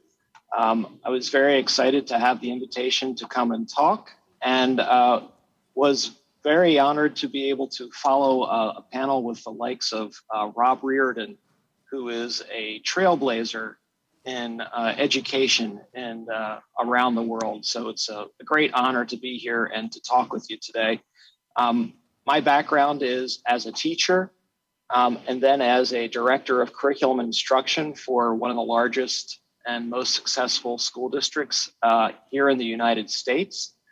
Everything that I've worked on in my career has really focused on the idea of how do we get students to be more successful, not only in their learning, but also in their lives. So it's just so great to be able to follow somebody like Rob Reardon to really be able to think about more of the kind of practicalities of how you can do this with many, many students. And so that's what I wanted to talk a little bit about today, was this idea of how do we make sure that all students are getting the opportunity to learn interdisciplinary instruction and get that opportunity for a growth mindset. If I go on a little bit here, I'd like to start with a simple question. Being a teacher, I really feel like I have to begin with a question. And my question is really simple. What have you learned about education since January of 2020? We all know January of 2020 was the last month before the global pandemic really took over all over the world. And what I often like to ask people when I speak to groups is, what have you learned since then? And if we were together in person, I would stop and I would ask you to share a few ideas because, as you know, when we're face to face and we're talking, we can really connect and have a much better discussion than sometimes we can when we're in a virtual setting. And so I think that's one of the things that we learned. When I go through what we learned as a kind of a company and a corporation, we really focus on three main things that we've learned since January 2020. Number one, education is a social process as much as it is an individual process. A lot of technology companies like to think of just the student as one person learning individually with a computer. But what we realize, certainly going through the pandemic, is that education is a social process. Students talking to one another is extremely important for their learning. We also know it's very important for their mental health and their social growth, that students, when they work in groups and when they talk in groups and when they produce works in groups, they learn better. So I think one of the biggest things we've learned and have affirmed through this entire process of the pandemic is education is a social process as much as it is an individual process. We also feel like that we learned that global problems, if you think of the SDGs, the United Nations Sustainable Development Goals, they are as much people problems as they are technical challenges. Certainly, it's been amazing to see the technical solutions that all nations have come up with to address the global pandemic and are also beginning to developed to address other global concerns like climate change. But we also know that having people adjust to those changes is equally important. And so we found, as we saw a huge spike in the usage of our digital assets by students, we also heard back from teachers that it was a challenge for them to teach digitally while they were also being asked sometimes to teach in a classroom, called a hybrid instruction. So sometimes the technical alone is not enough to really solve the problem. So understanding that global challenges are people problems is extremely important too. And then last, but certainly not least, and this really builds upon what we just heard from the previous panel, we must equip our students with social knowledge as well as academic knowledge if we're going to solve these global and local challenges. Students who come out with just academic learning are not as successful as those who know how to work well with other students. And frankly, it's very difficult to engineer solutions if we don't think of how those solutions will be perceived or used by people. So one of the things that we came out of this last 18 months was this idea of how do we make sure that we are equipping students with both the social knowledge and the academic knowledge. And what I'd like to leave you with today is an idea we came across that we started before the pandemic, but as the pandemic came through, we built it progressively stronger so that students could use it easier wherever they were. First of all, I should tell you we are a global company with reach all over the world. You probably know Discovery Channel. You might know things like Shark Week and all our documentaries, but we're also an education company. And we take the ideas from the Discovery Channel and we put them into classroom use. So one of the things that we built in the last year and a half was this idea of an interdisciplinary way for students to build their social knowledge and their academic knowledge at the same time. And this is built around the idea of STEM. I think all of us know that STEM, the four letters, STEM, I think we all know that stands for science, technology, engineering, and mathematics. At Discovery Education, we like to think of it also standing for students and teachers energizing minds. So it's not just the four subjects, but it's a collaborative discipline of group work and interdisciplinary learning.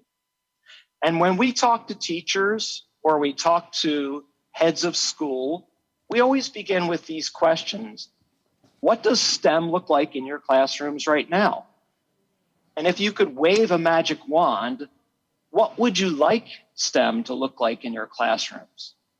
And one of the things that we did as we were thinking through those questions and as we talked to hundreds of different students and teachers and headmasters and principals around the globe is we built this idea of can we make STEM easily integrated in all the other disciplines so that a teacher doesn't have to see it as an add-on.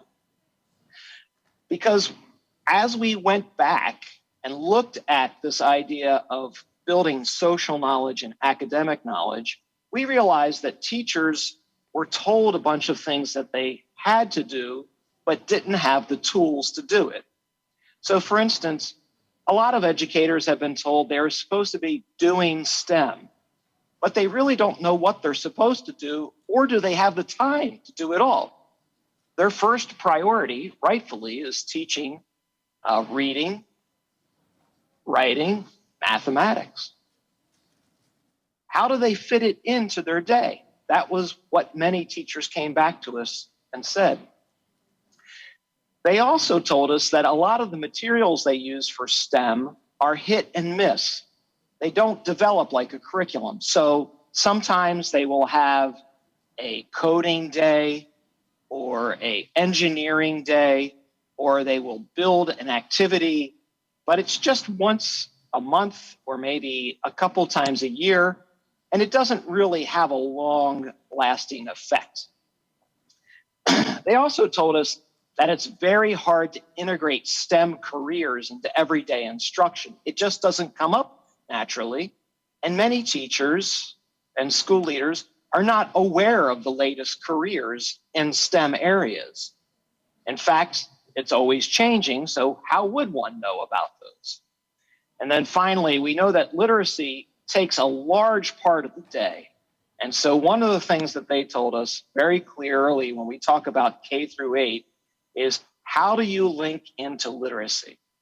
And so what we really thought about was this idea of building the academic knowledge and the social knowledge in an interdisciplinary way to help students come up with solutions to the United Nations Sustainable Development Goals.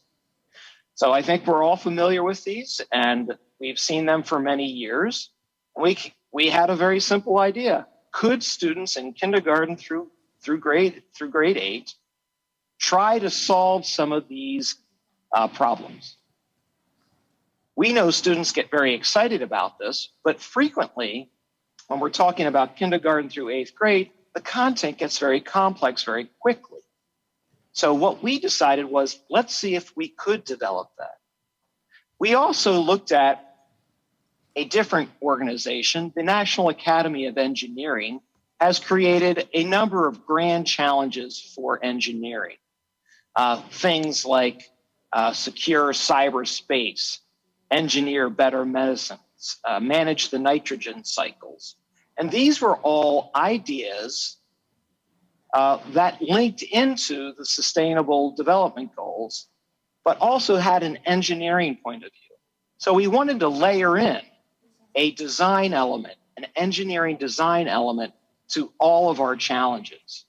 And so we came up with this idea, and we tested it out in probably about 1,000 classrooms, and have built something that we call STEM Connect.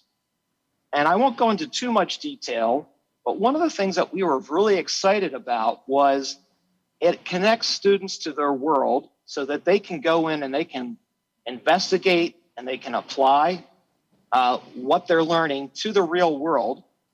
And it also simplifies the SDGs and the grand challenges for engineering so that a student at any grade level, kindergarten through grade 8, can understand it. Part of that was making sure that the storytelling, you'll see a couple colorful characters here on the screen. The storytelling part is very important, and that's part of that social idea of education. The storytelling part of education was built into our STEM Connect so that students, when you're talking about something like not enough water or not enough electricity or how do we get to Mars, those things are very complicated for a young child. So it was important to bring in that engaging fiction or engaging nonfiction to make sure that they could understand it. And then finally, since this was an interdisciplinary program, students had to work in teams. And so you'll see this point here, they have to work on and they can rate each other on what we call the 4 C's: communication, collaboration, creativity, and critical thinking. So we've begun rolling this out to our 4.5 million educators and our 45 million students around the world. And one of the most exciting things that we've seen is when students come together and they begin realizing that the way that they were learning in a kind of traditional rote manner wasn't all that engaging, and that learning could be something entirely different. So I really thank you for the time to make my comments, and I'm looking forward to hearing our other panelists and taking some questions. Thank you. Thank you, thanks for your sharing. Please stay online. 那么紧接着的邀请的第二位讲者呢 The next speaker we would like to invite is Mr. Roger Chen, who is the Managing Director of Taiwan Line Corporation. Let's welcome him.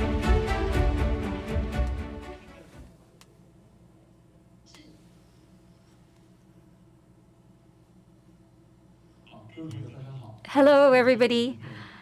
I'm very happy to have the opportunity to be here with you. Sorry, Roger, I will be speaking in, sorry, Martin, I will be speaking in Mandarin. And like Martin, I am also going to be talking about multidisciplinary collaboration. And both Martin and I have started with the pandemic. What I would like to begin is by looking at how different entities, different companies have approached their expertise in the field of education. If you're from Taiwan, I think you're very familiar with my company, Line. So I won't go into any detail about Line. But what I want to stress is because of the pandemic, we have seen our lives disrupted. Starting from January last year, the life as we know it has changed. And when it comes to education, learning has changed radically. So we know that change has happened, it is imminent, and technology has enabled us to have some alternatives. We want to maintain certain goals through technology. For example, after level 3 lockdown in Taiwan, it was hard for people to meet in person. As a result, we had to go online. And in Taiwan, our messenger app is already very popular with people. And you can see that most people think that we've already we have hit saturation point. But actually, during the pandemic, it still grew by 23%, which means that a lot of communication that used to take place in physical places went online. In addition, if you look at what people cared about, that changed as well. In the past, before the pandemic, people were concerned about local news and lifestyle news. However, with the advent of the pandemic, we can see that people cared a great deal more about news related to the pandemic. So you can see online today that there is this huge increase in people finding out more about what was happening worldwide. Another phenomenon is through chat groups, it's possible to talk to a multitude of people, not just one person. So I can cite an example. Many of you probably have groups that you set up with friends, and then you will give it a name. And sometimes these names are hard to decipher. What kind of group is this? So Line has come up with a service called Line Community, where during the pandemic, it actually played a very special role. You can give this group a name based on the category that this group is under. In the past, we would see a lot of people who gave names that were very difficult for us to pinpoint. But through this group, we were able to very quickly identify what kind of group this was and who was the person hosting the group. These chat groups actually managed to bring together people with similar interests, parents, parent groups, teacher groups, student groups. So there was a 100,000 person increase when it came to this kind of group. I also mentioned that communication was transformed during the pandemic.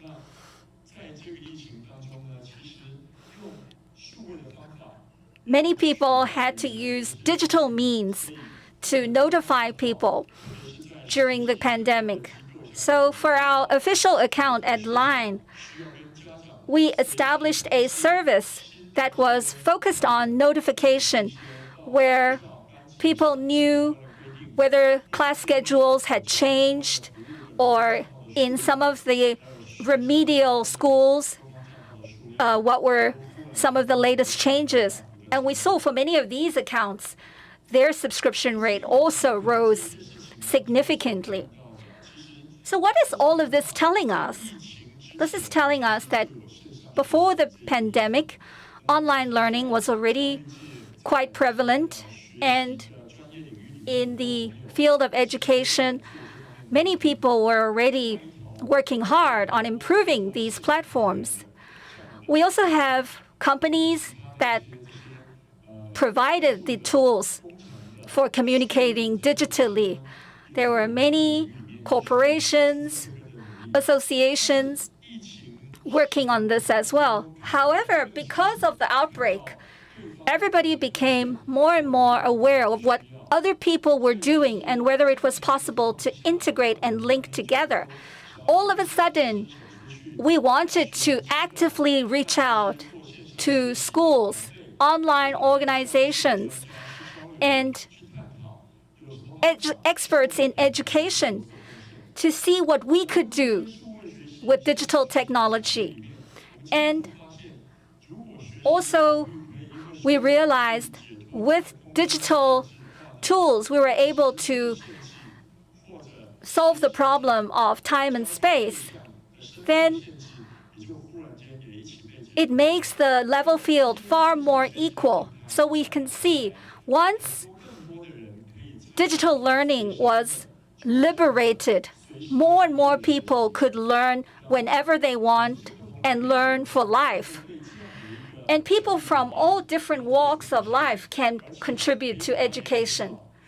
It can also be expanded to other platforms, other models developed, such as hybrid models with online and offline presence. There are many examples of successful collaboration, one of which is our venture with GE, an online learning platform. Line has always been very concerned with the problem of disinformation and misinformation online. So we knew that media literacy was very important. It's not enough just for Line to filter through news, but what is even more important is everybody should have the ability to discern what is misinformation and disinformation. This is why we worked with GE to start a series of courses where we talk about, for example, why do vaccinations work, and what is swine flu this is the swine flu from Africa. Also, we connected with different news articles and try and see whether news articles were fake. I mentioned that we are also able to extend the classroom to a wider audience. Here is one example. We know that Line has many official accounts. So what we did was we put in educational content, and these are all-encompassing content. 当然应该要强调它的 We also want to make sure that interactive and gamification is a feature of learning that can be done online. So with the chatbot function of Line, we can make learning as a Q&A session. So everybody can have a very good interactive experience in this respect. So we have some chatbots that can assist the learning of Mandarin Chinese and math, different disciplines and subjects. This is a function that was launched in Line Japan, where they have a query function for Demon Slayer, a very popular animation. So sometimes adults, when talking to children, they don't know the details about the Demon Slayer, and they can actually query in this Line chatbot in order to help them understand what kids are talking about. This is another collaboration that we have done with Pagamo. This is another online learning platform here in Taiwan. So this is also a project on improving the ability to discern disinformation. So with this project, we provide some exercises to students to practice how to verify information online, how to do fact-checking. And we are about to launch a new project with Pagamo as well in a couple of months. So this is another project that focuses on competence, which is a core of our new national curriculum guideline. So when we talk about interdisciplinary collaboration, you could see how Line can work with Pagamo and Junyi, which are online educational platforms. And through these collaborations, we are able to find new means of education and to create new experiences for students. This is how companies and enterprises can assist the education in the field of sustainability. Thank you. Thank you very much, Roger. We would like to now welcome the moderator for the Q&A session, Mr. Ray Liu, Chairman and CEO of Junyi Academy, an online learning platform here in Taiwan. We would also like to welcome back Mr. Martin Creel to the panel. Let's welcome them.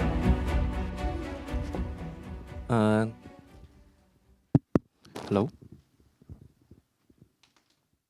喂，听得到我声音吗？ Can everybody hear me? Hello， 两位语坛人还有 Our two speakers, all of our friends on site and online. Hi, Martin. Hello, everybody. Well, because now we are going to try to achieve this bilingual nation. So so for the question to Martin, I will speak in English, but most of the time, 多的时间我会用中文，然后 Most of the time, I will be talking in Mandarin Chinese so that our friends online and on-site would better understand what I'm talking about. question is all about why. 我们先从为什么 Let's start with the question of why. And this will get really personal to Martin and Roger. I think most of the audience are very curious about why you change your career from an educator in schools and in a very good district in Maryland, and now you turn your career into Discovery Education, which is a global company. Is there because of bigger impact or any other reasons? And I want to ask this because there are many educators here in Taiwan who want to be edupreneurs. That's the educators plus entrepreneur. And I think your example will be a very good example for us. So please. Wow, that's a great question. I would say, first of all, I was an educator in a school district for 26 years. I started as a teacher and worked my way up into administration and ran the entire curriculum and instruction and professional development wing of my school district, which had about 160,000 students in it. And I didn't lightly leave that part of my career. I didn't just say, one day I want to change. I had thought about it for a long time because I had seen what some companies were doing, and I thought it wasn't what teachers wanted or it wasn't what students needed. And I was excited to be able to find a place that wanted to actually make that change. And frankly, and I would encourage everyone in your audience who wants to become an edutech or an education entrepreneur, I would encourage them to follow their dream because it's there's a perception sometimes that business is somehow harder or more organized than education is. And what I found was actually the opposite. What I found is that if you have managed groups of children for 6 hours a day, when you go into the business world, it's a piece of cake compared to teaching. I will have people who work for me, they will complain about having 7 meetings a day. And I said, well, how many people are in those meetings? 2 or 3 people. I was like, well, imagine if you have 160 clients in one day. What would that be like? That's what teaching's like. So I would encourage you to realize you have the capability to go out and make a huge difference in the business world. The other thing that I realized is that I thought the business world would have a lot more data usage and I have a lot more sophisticated tools. And what I found is each company has a little bit of this and a little bit of that. And the way that teachers work, which is whatever's right in front of me, I'll make it work. That mentality that teachers have is the perfect mentality for figuring out what works in each company, because it's not a perfect solution in every company. And so I can only say, bravo to you. If you want to try it, go out and do it.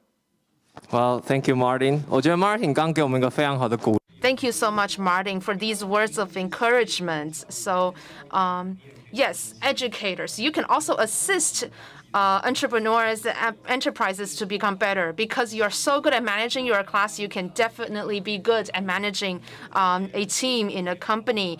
And Martin has also talked about data and how we can help companies to better use their data to create solutions. Now I would like to turn to Roger. Why is it that Line, an instant messaging company, wants to focus on education? Because we see Line in a lot of education-related forums. You've been working with educational NGOs. Why is it that Line focuses so much on promoting education? Thank you for the question. So coming back to the core of our thinking, I think it has to do with how we look at our responsibility as a digital company or platform in the society. We know that the digital world can be dangerous. There may be fraud going on in the world of internet.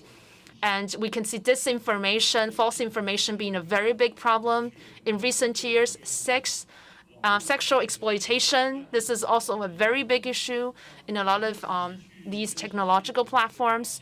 So when we look into these issues and challenges in the digital world, we realize that the solutions can only be found in the children themselves. We have to teach these children how to become a capable user or citizen in the digital world. How can they make good use of the digital tool while protecting themselves? We have to sort of immunize them in a sense. So that's why we focus so much on education. And because of that, 2 years ago, we started to promote our digital accountability program.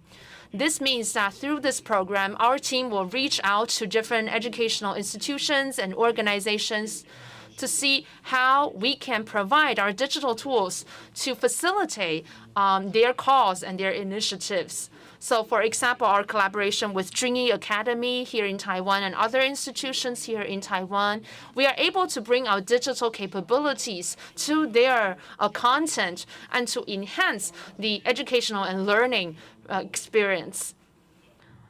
The digital tools also help to spread these contents to more people who are interested in these contents.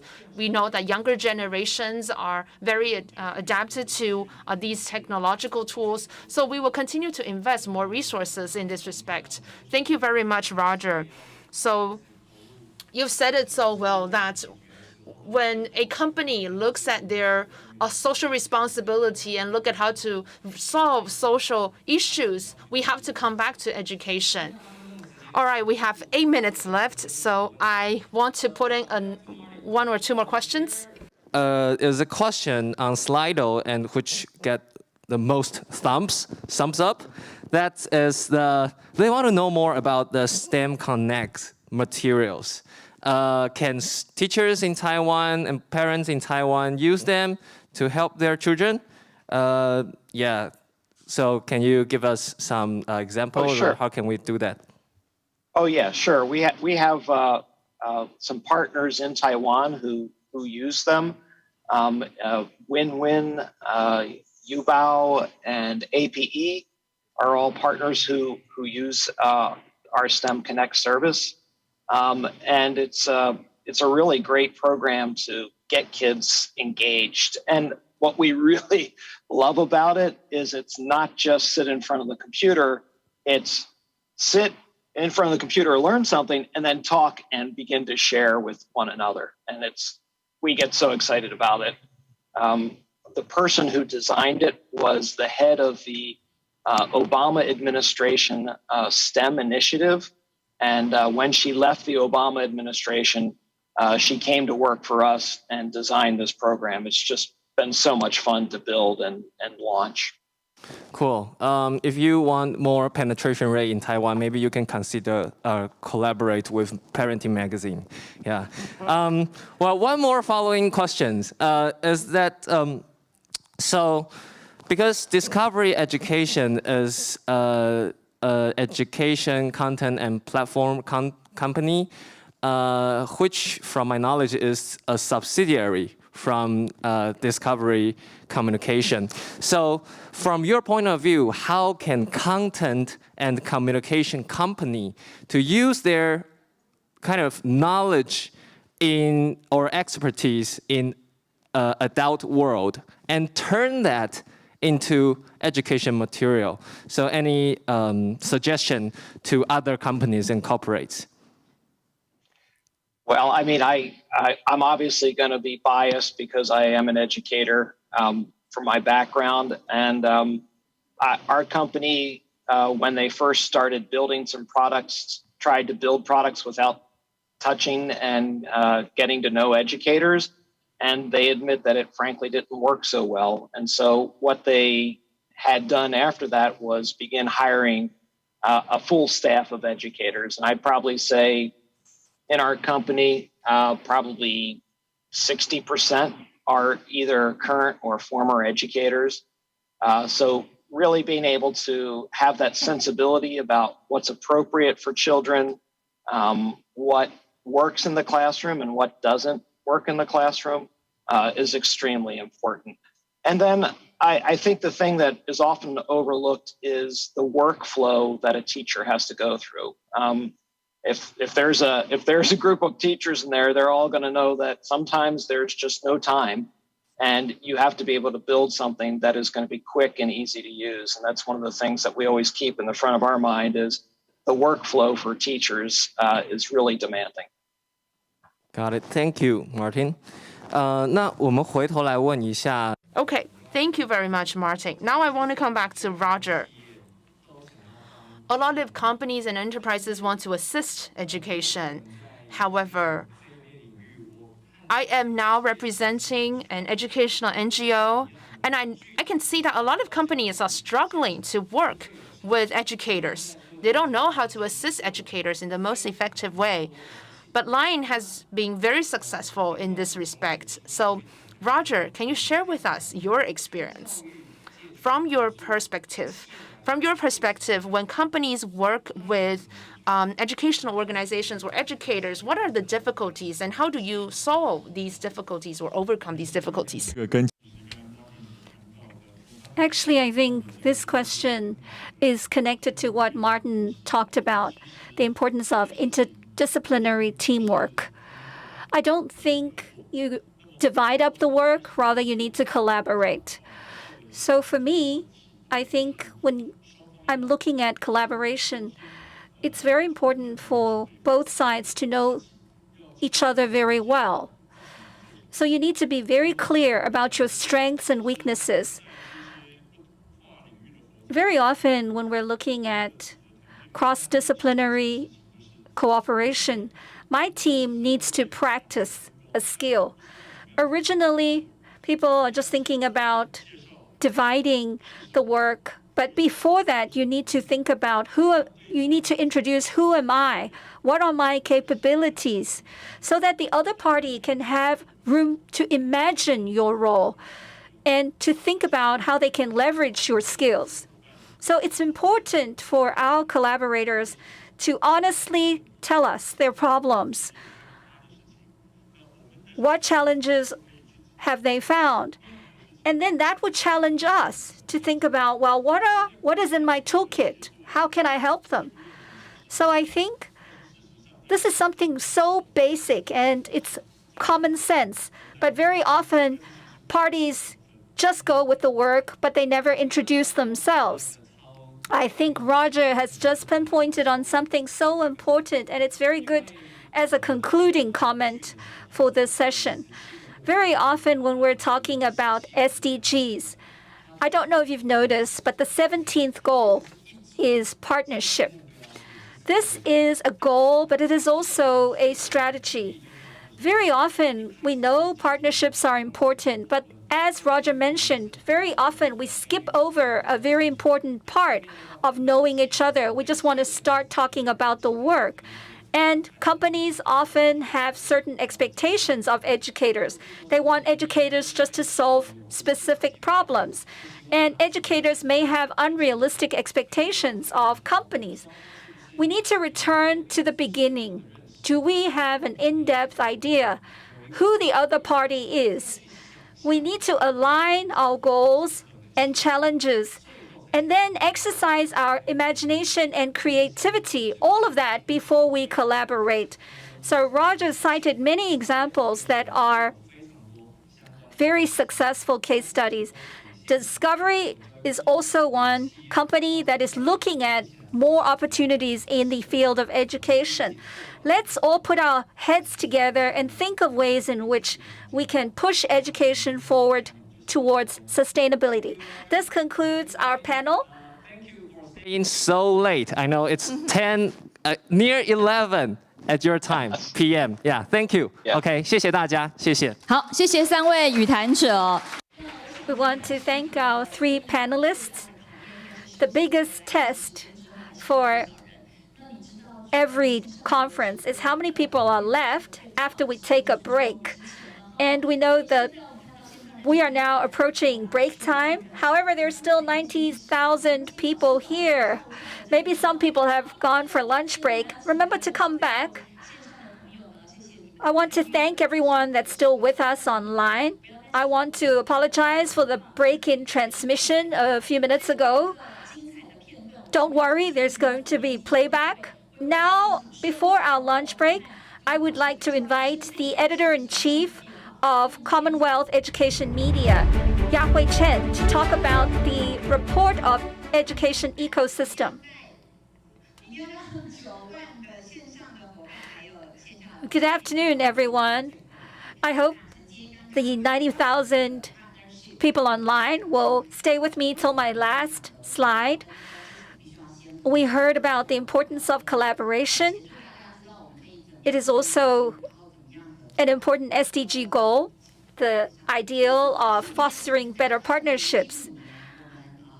For Commonwealth Magazine Parenting, in 2015, we set up our flipped education online platform.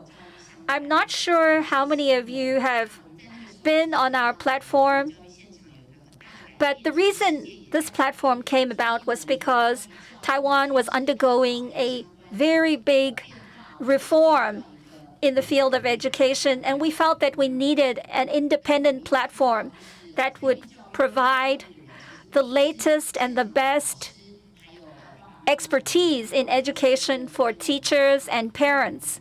This morning, we had entrepreneurs, we had education NPOs who joined us. So we know that education platforms are very important, and our flipped education platform was established with this end in mind. We know that this year for Taiwan has been a challenging one, as we have had to go remote distance learning is the norm. And in the summer of 2021, we surveyed our teachers across Taiwan. We asked them what were the biggest challenges when they returned to physical problems. 88% of them told us that once they return to school, the method of teaching is going to change. And teachers also told us that 90% of them had to change their end of semester tests. They no longer have paper and pen tests. They've gone digital. So some of them have asked for students' reports. Some have done PBL, project-based learning. So 90% of our teachers have embraced these new methods of testing and assessment.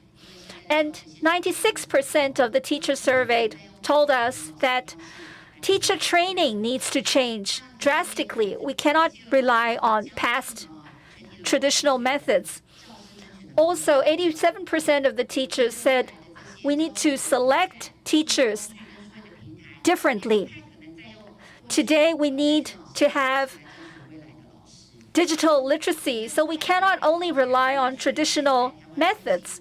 We've been very fortunate that in Taiwan, most of the time, classrooms have stayed open, but we have no idea what the future holds. Also, students are very different today.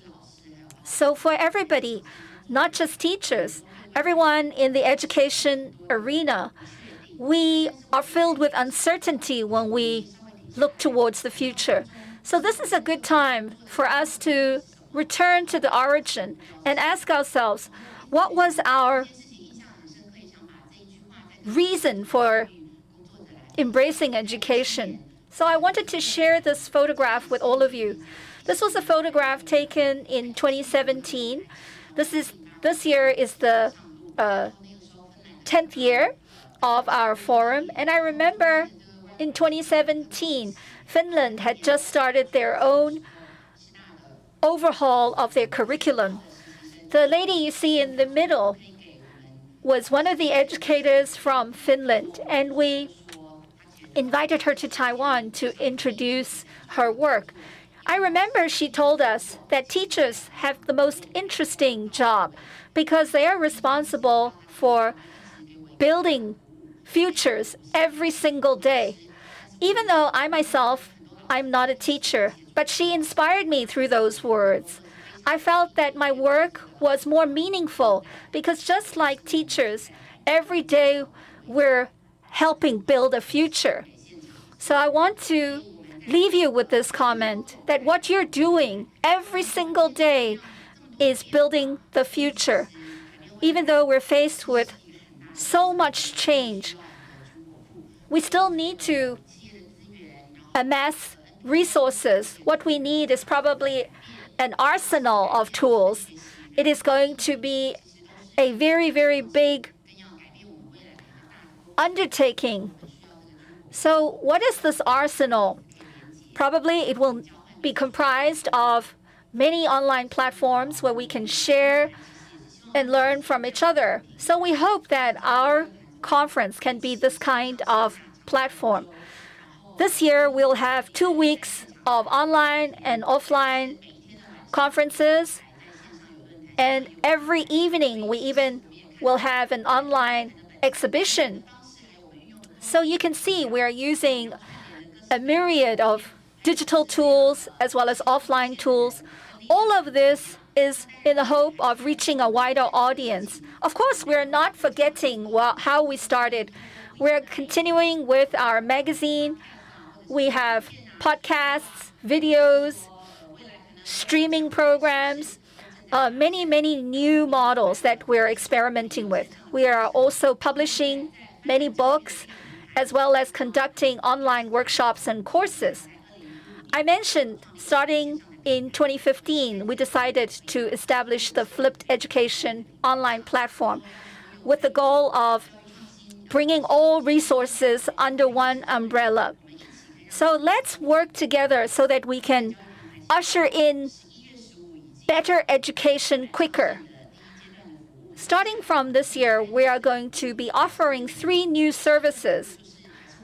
The first service is something that we do very well, which is we're going to report and analyze the latest trends in education. It could be from Taiwan, it can be from abroad. We want to know, how are these latest trends impacting us? How is it relevant to us? So if you subscribe to our online platform, you will be able to get a better understanding of these trends.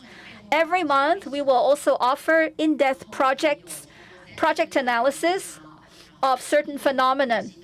We have 30 columnists, all of them experts in the field of education, and I believe every day that they will be able to offer you new food for thought and food for inspiration.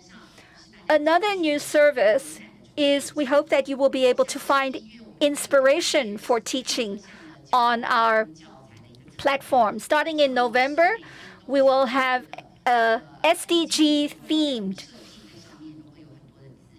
group of resources that you can access. We will also offer many workshops, both online and offline. Every month, there will be experts from different fields that will meet with you. We've already had 2 online workshops, and it was very well received.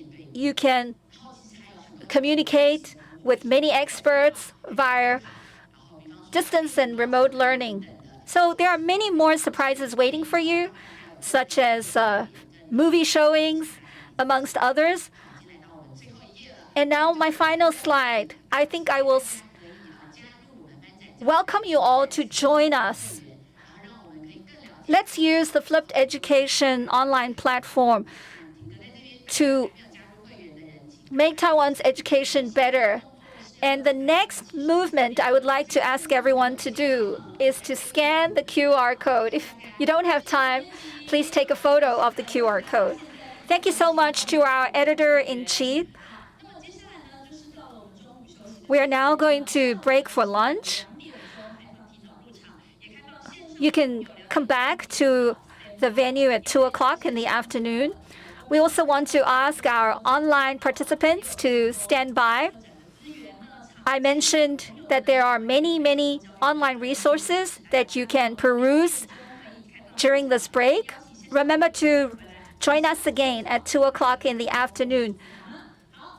We hope to break our record numbers this afternoon, and we hope more people will join. See you later.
各位现场和线上 Distinguished guests, ladies and gentlemen, all of our friends on site and online, good afternoon. I can see a very fully packed conference room here, and I know that there are a lot of people viewing online as well. We are ready to begin the afternoon session of today's conference. Before we formally begin our afternoon session, I would like to once again welcome our editor-in-chief, Ms. Ya Hui-chen, to take the stage and to give us an opening introduction for the afternoon session. Hello, everybody. Welcome back. We have had a very impressive morning with a lot of insights, and this afternoon, we have some very special speakers joining us as well. One of the moderators for this afternoon session will be Mr. Benson Ye, who will engage in a conversation with two entrepreneurs to talk about the talents that's needed for the future of the work. And Mr. Benson Ye will also moderate a session with Mr. Justin Edwards, the Director of Learning Programs of Minecraft Education Edition, to talk about game-based learning. How can we use Minecraft, one of the most popular video games with students, to boost motivation and creativity? We will end with a session moderated by Ms. Kate Xu, DG at Design for Change Taiwan. They have provided the SDG teaching materials and brochure to every school in Taiwan. And this afternoon, she will engage in a conversation with two other panelists to talk about how to design SDGs, curriculum, and other design resources. And one of the panelists will be Piela Meskanen from Finland. Without further ado, let's welcome Professor Benson Ye to the stage. Thank you very much. Actually, Professor Yet, not just yet. So this session, actually, we are going to welcome two of our speakers for this session. First, these two speakers are both entrepreneurs here in Taiwan, and we would like to ask them to take the stage to give a presentation first before we start the panel discussion. The first one we are going to welcome is the co-founder of Green Vines, Evelyn Liao. 大家好。Hello, everyone. Let me introduce myself. I am a teacher who has never been a teacher. What do I mean? It seems like, I don't know since when, all of my friends and colleagues in Greenvine has been calling me the teacher. And the second hashtag I would like to give myself is that in 2010, I started a Greenvine with two of my friends in NTU. So I would like to give the hashtag to myself as an entrepreneur. And the third hashtag is that I'm the mother of two kids. I have two kids. They're both adorable. So let me now talk about Greenvine. If Greenvine is a person, I think this is how Greenvine will introduce him or herself. Hello, I'm Greenvine. The mission for my existence here is for more sustainable choices to thrive in our life. I care about sustainability, and I hope that with the products I design and develop, we can create a more balanced lifestyle. And I would also like to provide more alternatives. We want to provide alternatives to the existing options that consumers can go to in the market today. And we hope that our service and products can focus on what everybody does in their everyday life and can create change. And here you can see a photo of the forest. This forest is located in Bade here in Taiwan, and we actually use some of the natural extracts from the plants of this forest in our products. So for us, one of the SDGs that we focus on is goal number 12. And we are a beauty product company. And we know that in a lot of beauty products, there are a lot of unnecessary procedures, ingredients. So we believe that less is more. So, for example, recently a lot of countries in the world have celebrated the Double 11 shopping spree, and we believe that this is unnecessary. So we want to become a very different beauty product company. And as a company, we will call ourselves a Type B corporation. And a Type B corporation is a concept that has been very popular in recent years. I won't go into the details here. But so at Greenvine, we look at society, we look at the environment, and also our social responsibilities. And for us, we believe that as a for-profit corporation, we have other options. We don't have to focus solely on profitability, but also look at what kind of good we can do for the world. Now let's come back to the topic of the day, and that is the talent for the future. I think as an entrepreneur, it is very rare for me to talk about this topic. You are all educators, and you are all more experienced educators than I am. So here I would like to talk about our internship program. It was in 2013, and Greenvine just started to break even. And we received a proposal for an internship program as a collaboration with the School of Business of National Taiwan University. We were still a very small company, and the office didn't look, very impressive. So we were not sure what kind of feedback can we give to the NTU alumni. All three founders of Greenvine are graduates of NTU, National Taiwan University. And so one of the founders said, there was once when we were still students, felt that there was no opportunity for us to do some meaningful work in the world of business today. So that was our belief when we were still students, and now we have become entrepreneurs and business owners. Maybe we can do something different to give students nowadays different aspirations. So even though we were still a small company, we only had a couple of years of experiences in the world of business. But we believed that we know what kind of internship program students are looking for. And we know some of the things that we wish we have learned when we were students. So we started our internship program. So how many of our former interns became our full-time employees?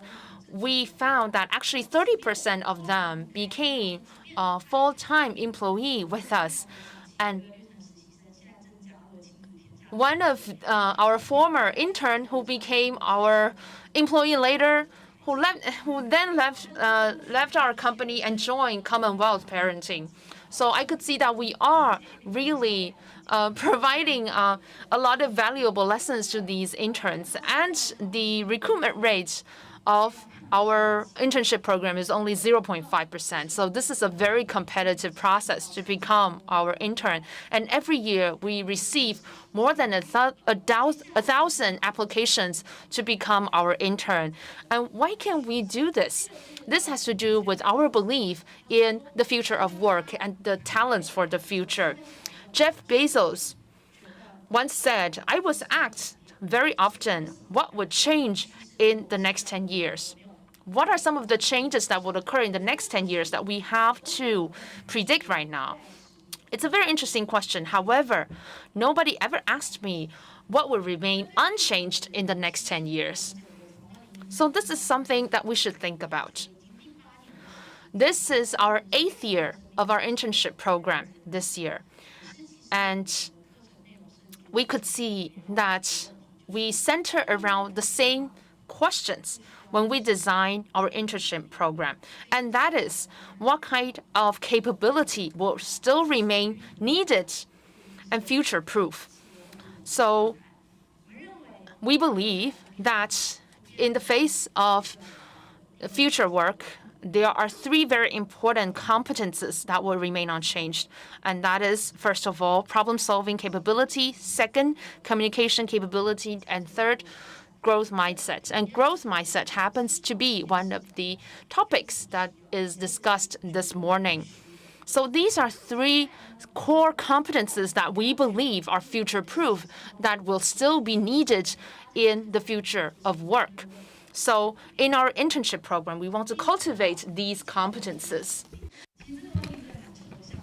When it comes to solving problems, that feels like a very abstract competence. We heard this morning the importance of being in real-life scenarios.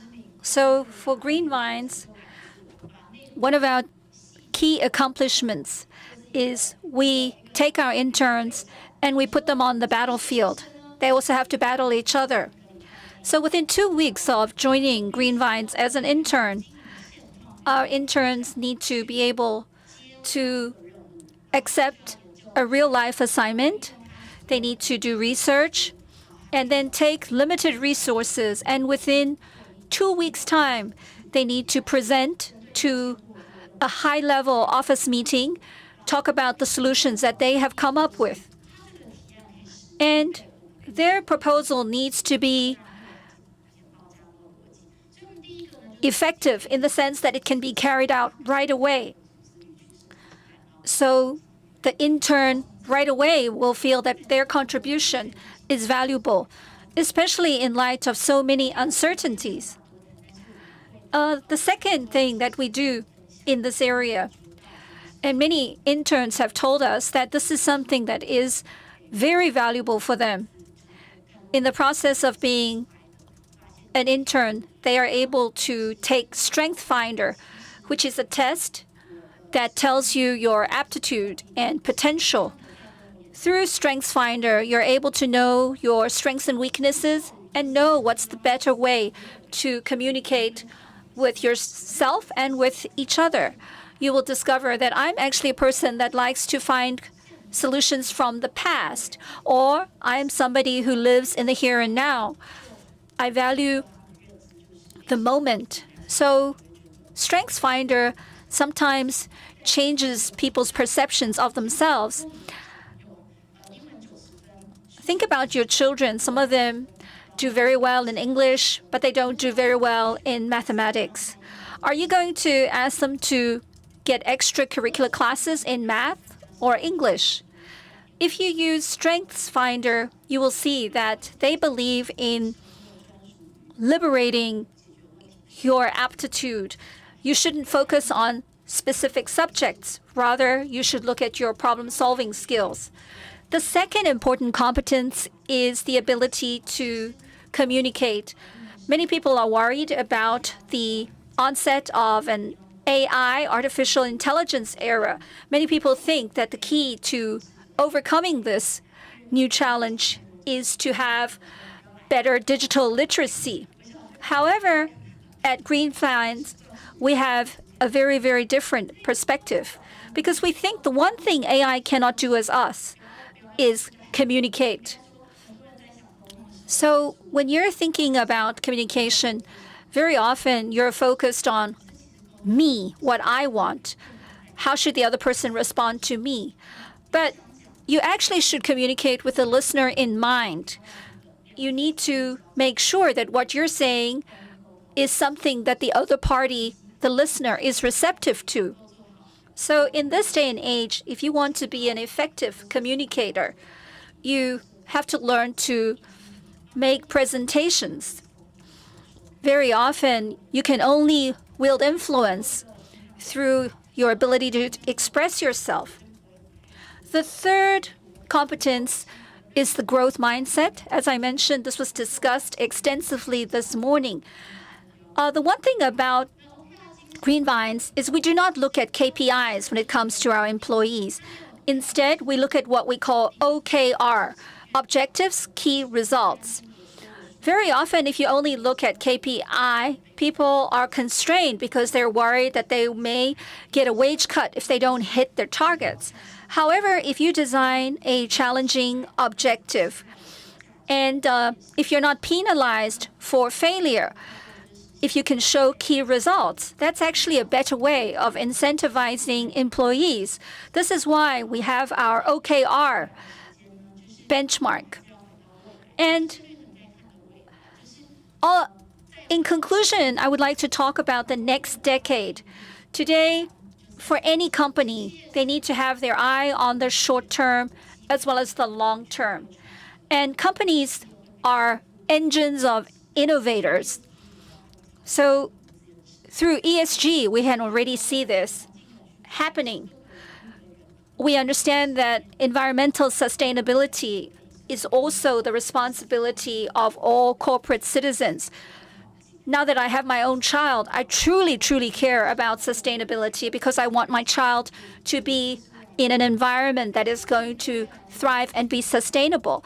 Therefore, with this in mind, Green Vines is looking for people who are radically agile in the face of change. Also, they need to be very altruistic. This is a very important social mindset.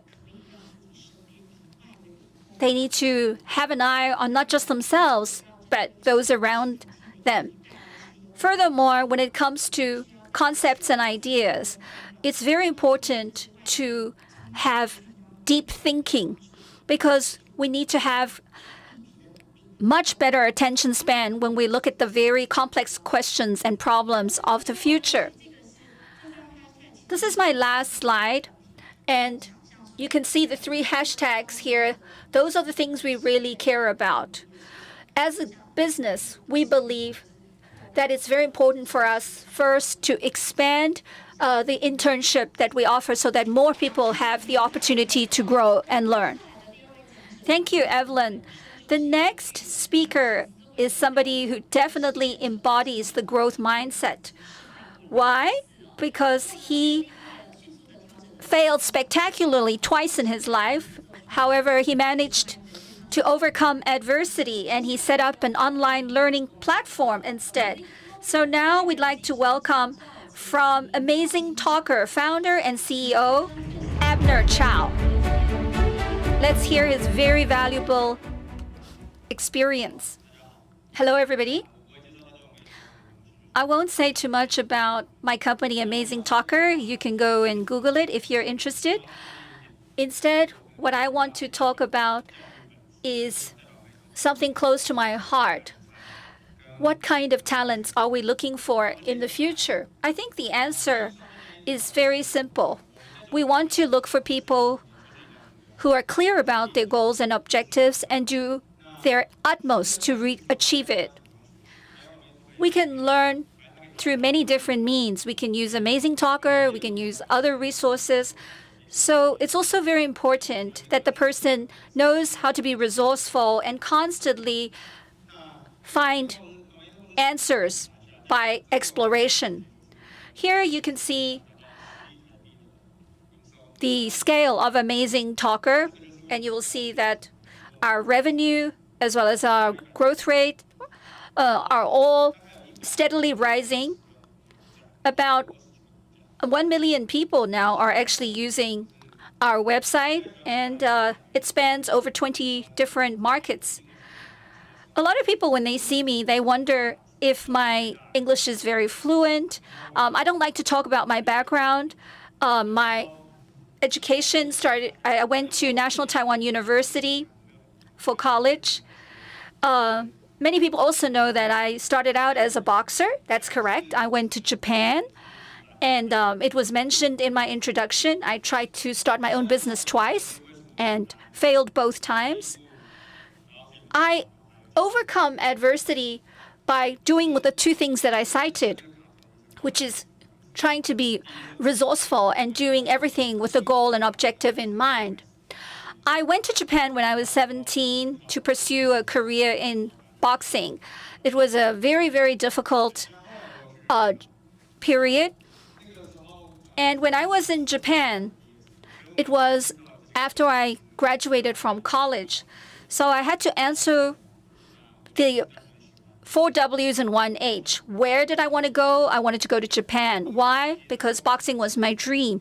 When? I wanted to go as early as possible because the earlier you start with boxing, the easier it is to succeed. What? It was boxing, and how I was going to go to Japan. And then I also looked at what I was lacking. I knew that because I was just starting, I didn't have funding. So what could I do in that case? I started to work as a salesperson for Tutor ABC, and I was a very, very good salesperson. So I got a lot of a commission. So I was able, in the short space of 8 months, to accrue 1 million NT dollars, and I could then head off to Japan. However, not long after I was in Japan, I got injured. So I had to quit my life as a boxer. So this was my first failure. And you can see that my dream of becoming a boxer failed. However, during the process, I learned a lot because by going to Japan, I knew I needed to make money. And I was able to make quite a bit of money on the side. And in Japan, I realized that you can think and talk as much as you like, but in order to make a difference, you really need to execute. You need to take action. This is why I mentioned the importance of realizing your goals. And from my failure in Japan, I also realized that I got injured because I overlooked the importance of nutrition and getting proper rest. If you don't have proper nutrition, if you're not sleeping enough, that is going to affect your performance. So this is another valuable learning that I received in Japan. So my failures are valuable because whatever you hear about in a book is not as influential as something that you experience yourself. So this is what we call the MVP theory, where the longer you are on the court, the higher your chance of success.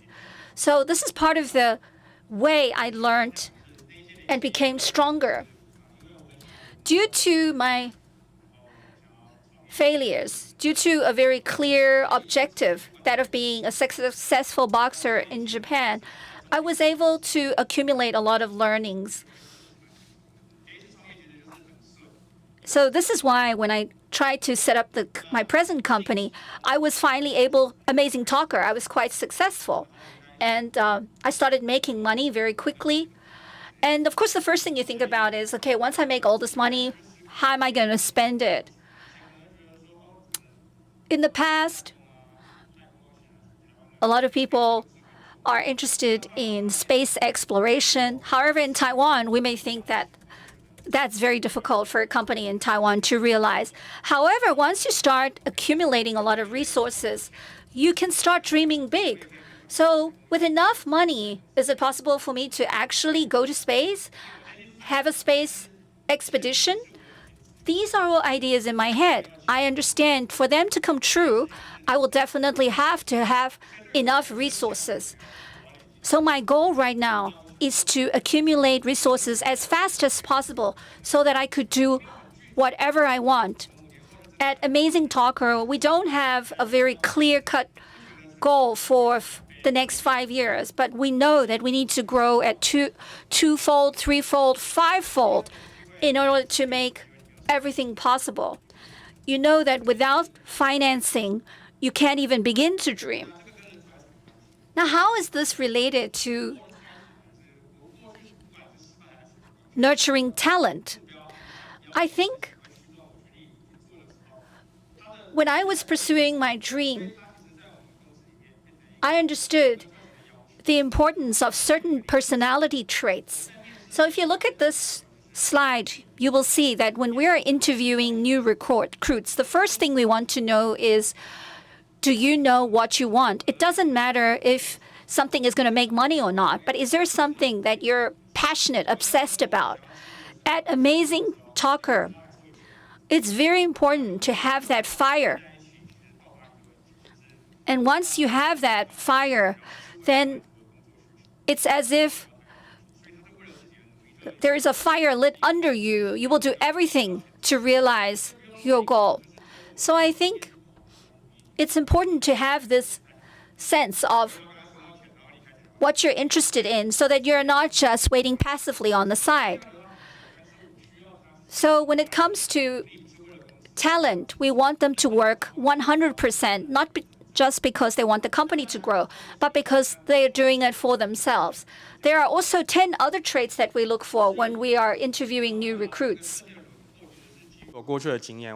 So what I'm trying to say is that I cannot represent everybody or represent, the educators in Taiwan because I'm speaking on behalf of my own experience only. But we know that there are a lot of technologies flying around in the world. But for us, even if you know these technologies, you wouldn't get any special treatment here in our company. What we look for are people who know what they want and who would work for pursuing the dream and the goal that they have set up for themselves. So we believe that our company will continue to grow, and when we have the suitable talents, they will push the growth of our company naturally. Thank you very much. 谢谢我们执行长，请留步哦。那我想大家都说。Thank you very much. We all know that failures are the father of success, but it's very rare that we praise this source of success. Now I would like to invite all of our audience to raise your questions in Slido if you have any, and we would also like to welcome our moderator, Professor Benson Ye, to the stage to moderate the panel discussion. And we would also like to welcome back to the stage Ms. Evelyn Liao and Mr. Abner Zhao.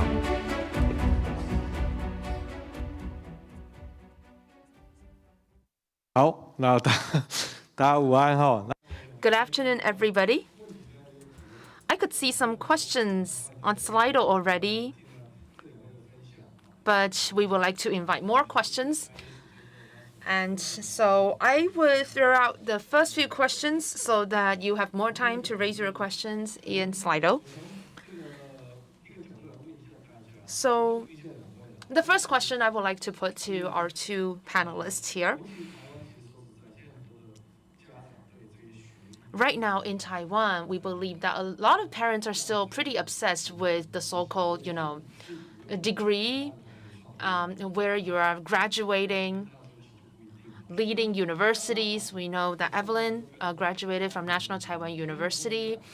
So from your perspectives as an entrepreneur, as owners of startup companies, do you look at, their degree paper? Do you look at potential recruits, educational background?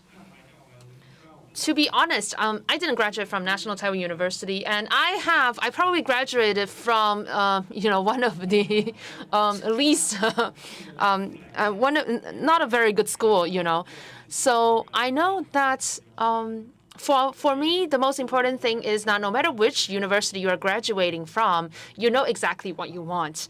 So I know that there are a lot of NTU graduates in my company because NTU graduates tend to know what they want. So what you're saying is that you don't really care about which university they graduate from, but it seems like the NTU graduates tend to have the quality that you're looking for.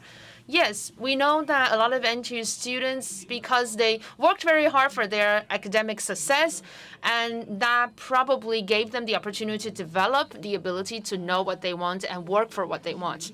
Well, I think I'm going to answer this question from another perspective. So in our internship program, we do have a very clearly written documents documenting what qualities we're looking for. And, the university you're graduating from is not one of the requirements. We want to look for, interns who knows how to listen, who are good listeners. We know that there are a lot of talkers. People want to talk about what they think, but there are very few listeners. So, and sometimes we know that only a small percentage of these students graduating from famous university are good listeners. Another quality we're looking for in our interns is students or people who would engage in continued learning. We know that the world is constantly changing, so you have to keep learning. So you don't have to have, a degree from a very famous or leading university in order to develop these qualities.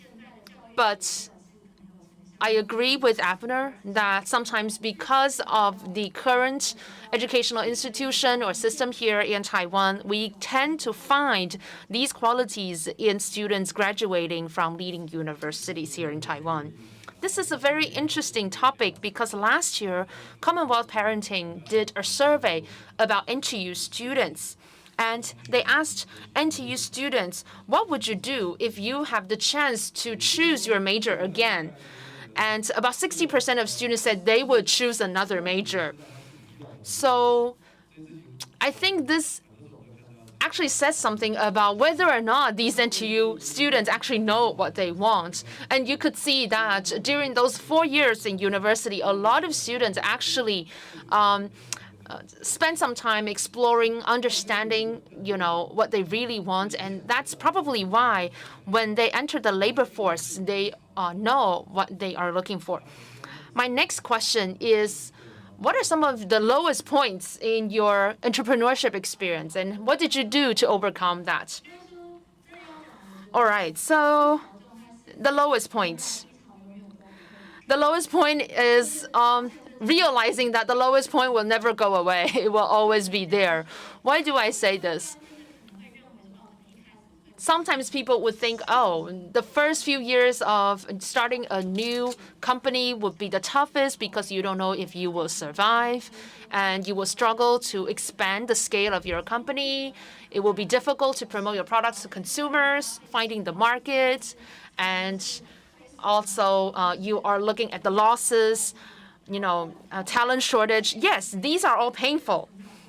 But as a company grows, you would see that at different stages of your growth, there will be different types of challenges. After you survive the first few years, you want to expand, and during the expansion, you would face new challenges. So this is like lifelong learning, right?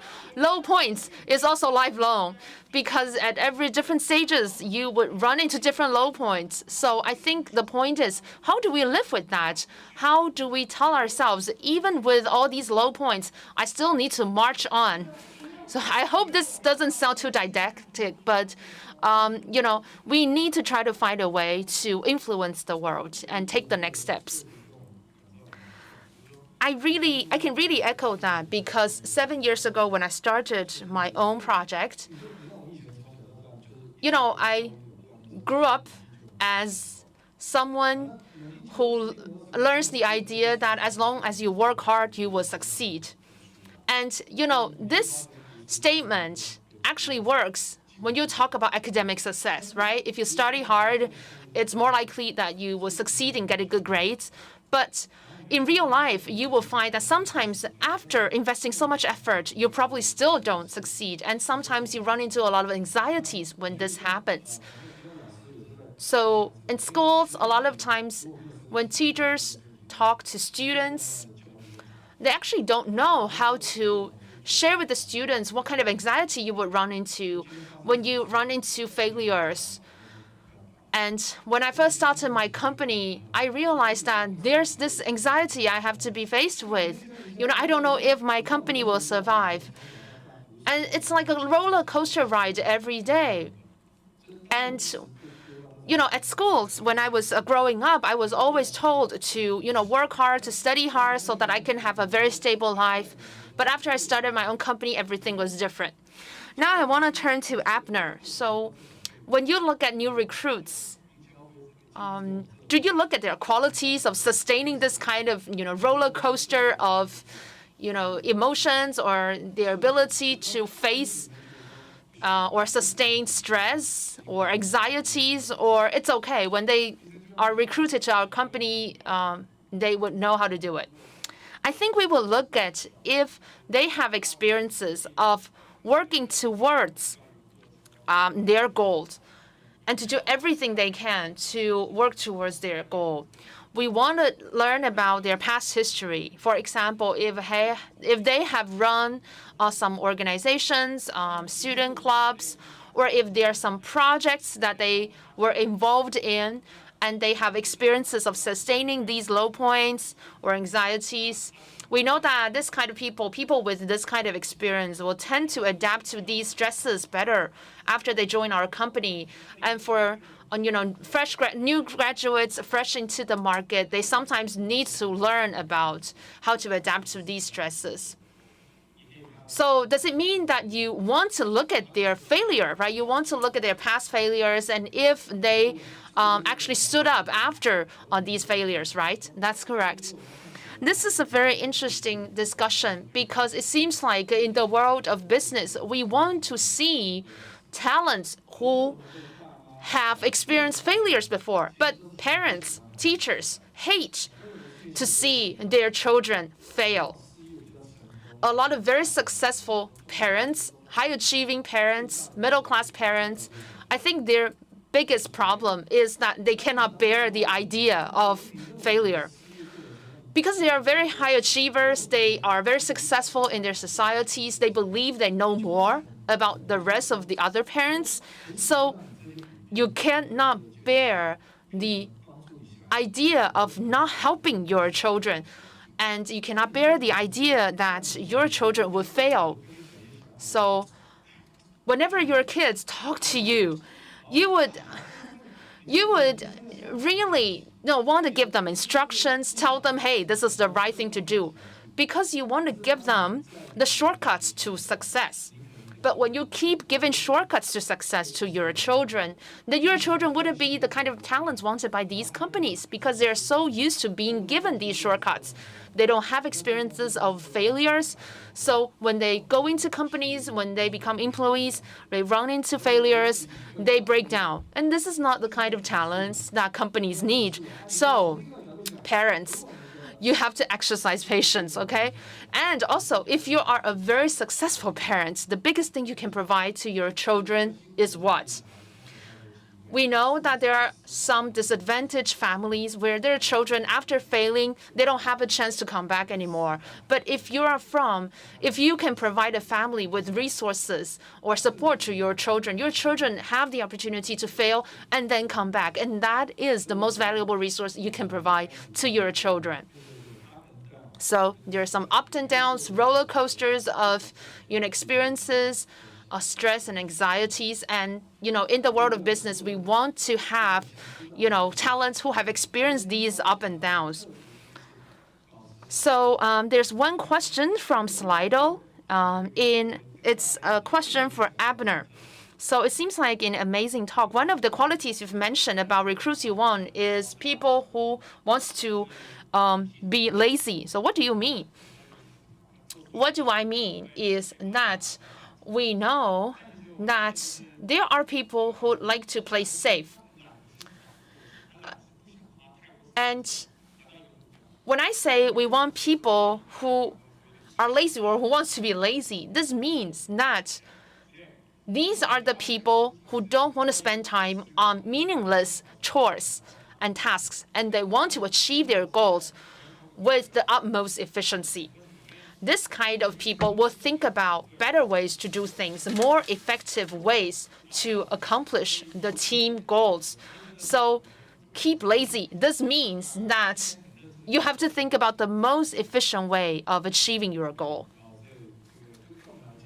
So this means that you have to work your brain, right? Because you don't want to be busy physically, so you have to work your brain to figure out the most effective way of doing things. That's great. Now, the next question. For both of our panelists, when you conduct interviews, what do you do to test for the qualities that you are looking for? I remember that there was one year in the Chang'an Medical School. There was a story about Chang'an Medical School during the interview for admitting new students. There was a sudden accident where a grandma, an old lady, fell in the waiting room of these student candidates, and some students continue to study for their own notes. Some other students help that old lady, and those who helped the old lady were admitted. They got the offer. I don't know if this is a true story, but it just reminds me of this interesting story anecdote I see on the internet. So my question to you, what do you do during interviews to test for these qualities? So let me share with you something, a formula that we use at Greenvine to look for the recruits we want in our company. So when we look at these interviewees, we want to see if Greenvine can help you become better. And we want to see if you can help Greenvine to become better. So I think an interview is a process where both sides are looking for this opportunity to make each other better. So we believe authenticity is very important in any interview. So for us, we want you to show the real you to us.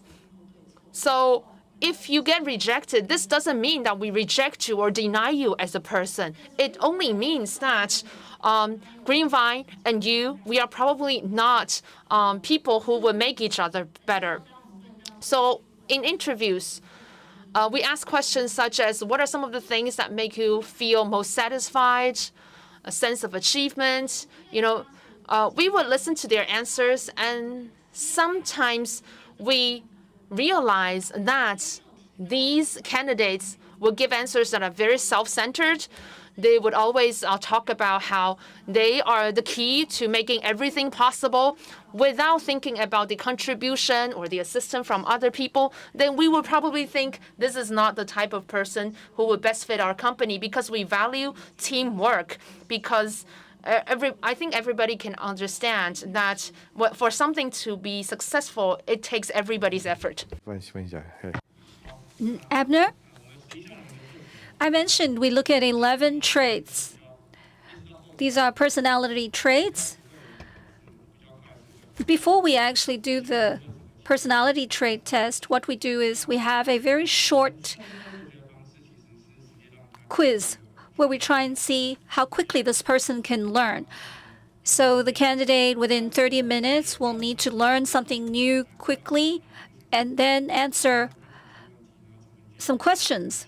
Through that, we're able to see whether they have problem-solving skills, whether they can think on their feet. So we have actually tested 3,000 candidates, and the accuracy rate is about 85%. This allows us to find the kind of talents that we're looking for. Here is a question that I think is quite interesting. Evelyn, if Abner came over to interview for an internship, will he be the 0.5% you were talking about?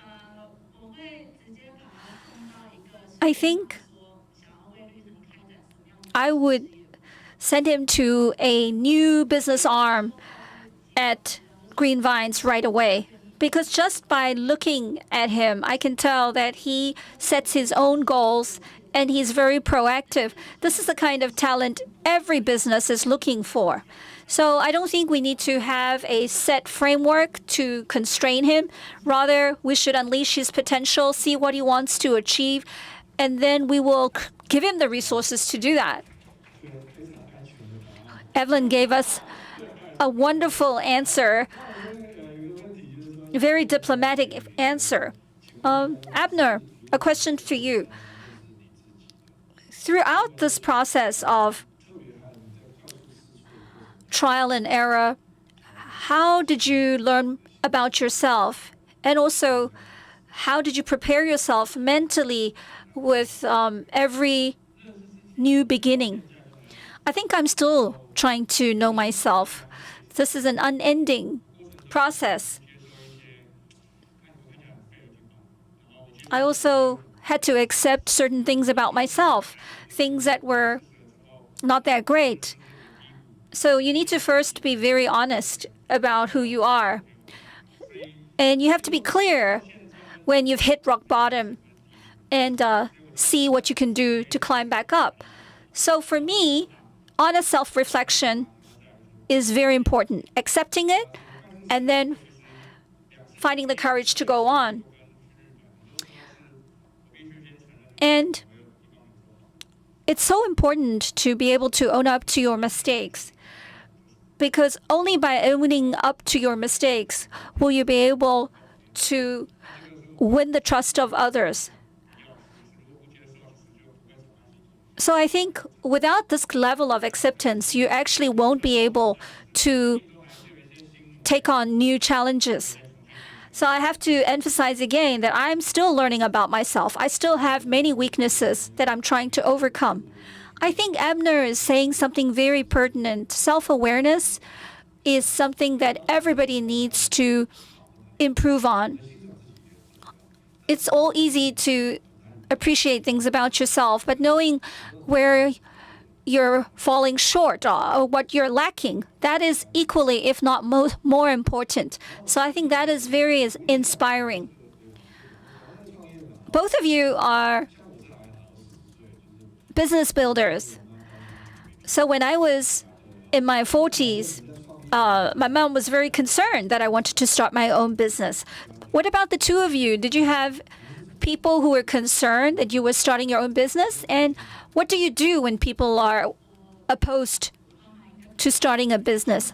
I don't think my parents are online, so I have to tell you, I think my parents had a really hard time with me. I've always been very, very vocal about my own views. I left home when I was 15. I left Miaoli. So most decisions I made growing up were my own. However, my parents trusted me 100%. When it comes to entrepreneurship, I think parents who don't say anything in opposition are the smartest.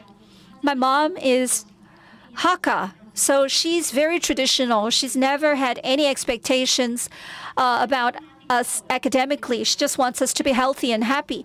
So when she heard I was starting my own business, she wasn't against it at all. But I remember during year 2 of Green Vines, when I went home for dinner one night, she said, Evelyn, you know, in one of the nearby banks, they're still looking for a clerk.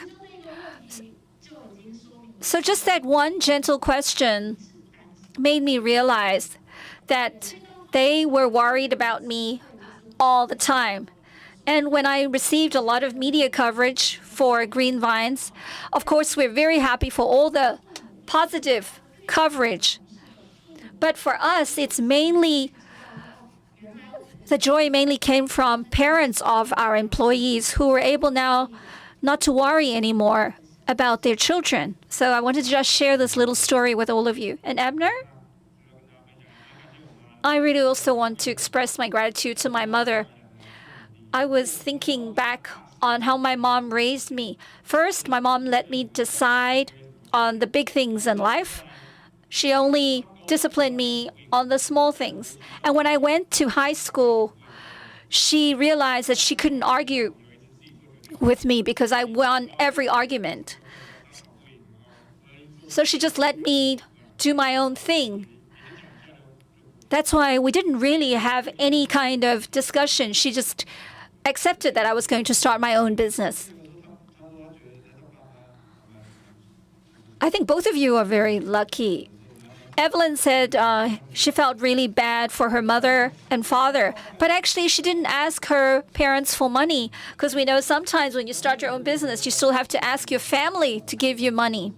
Here's a question from Professor Su Wenze. Evelyn, when did you discover giving up was also an important alternative? Did you ever help someone give up?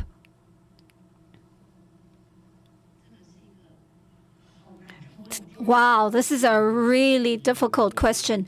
When you're running a business, we know very often our employees, they are on a mission. Sometimes it takes the owner or a boss to tell them it's time to give up. We know that there are times when it's time to give up. So, Evelyn, how do you shed light on the situation and get them to do the right thing? I think there is a quote about the wisdom to differentiate what you can persevere in and what you should give up on.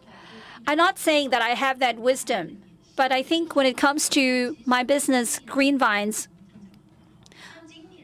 this year, we had a store behind National Taiwan University, and it was impacted by the pandemic. The store wasn't able to operate optimally, and it couldn't really convey the kind of spirit of sustainability we wanted. So we had to discuss with our colleagues about shutting down the store. And Professor Su's question about giving up, I think this applies to this case. When I say give up, it's not give up forever. For this store, what we wanted was for our products and our spirit to be sustainable. However, at this point in time, this storefront, the sprouting bar, wasn't working, but we can take it to another venue and we can revive it. So sometimes giving up right now, it's just telling us that we need to take on a different kind of model. And when the timing is right, it can be revived. All of these decisions occur after careful discussion with our teammates. Everybody is aware that giving up right now does not mean giving up forever. We just need to realign and move forward again. So everybody decides on a decision to give up together at Green Vines. And everybody can learn from the process. Yeah, sometimes we have colleagues who are irrational. They don't want to give up at all. We actually do run into these really hot-blooded colleagues. There's another question here. How did your parents help you, or in your journey, what was your parents' contribution? We actually heard, I think, the answers already. Abner mentioned that when it came to his mother, she never meddled with big decisions. However, I would like to ask a follow-up question. We know both of you now have children of your own, so you are both parents as well. So when you are raising your own kids, especially if they're in elementary school or middle school, what kind of traits or what kind of characteristics do you think need to be nurtured, or you hope the teachers are working on nurturing these types of characteristics? Actually, this is something I'm still deliberating myself. I've been thinking of raising my kids at home, homeschooling them. We have quite a big office area, so it's possible to carve out some space for our kids, and hiring a tutor to teach on site. The main reason I'm still in the dark is because very often you have an ideal, but you don't know if teachers and schools are on board, and how will they educate your child. So I think a good way is to homeschool, to hire a teacher and then to have them teach your children one-on-one. So that's what we're doing right now. And Evelyn, I am a new mother. My baby is only 1 year and 3 months old.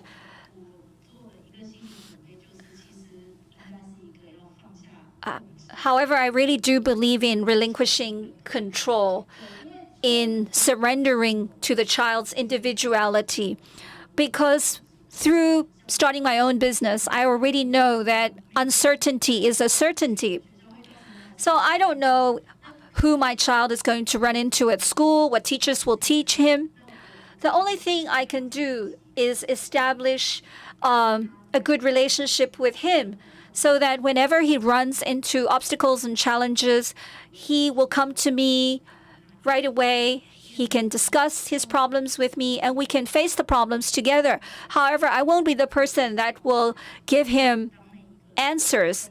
Rather, I will be someone that's going to face the world together with him and explore the world with him.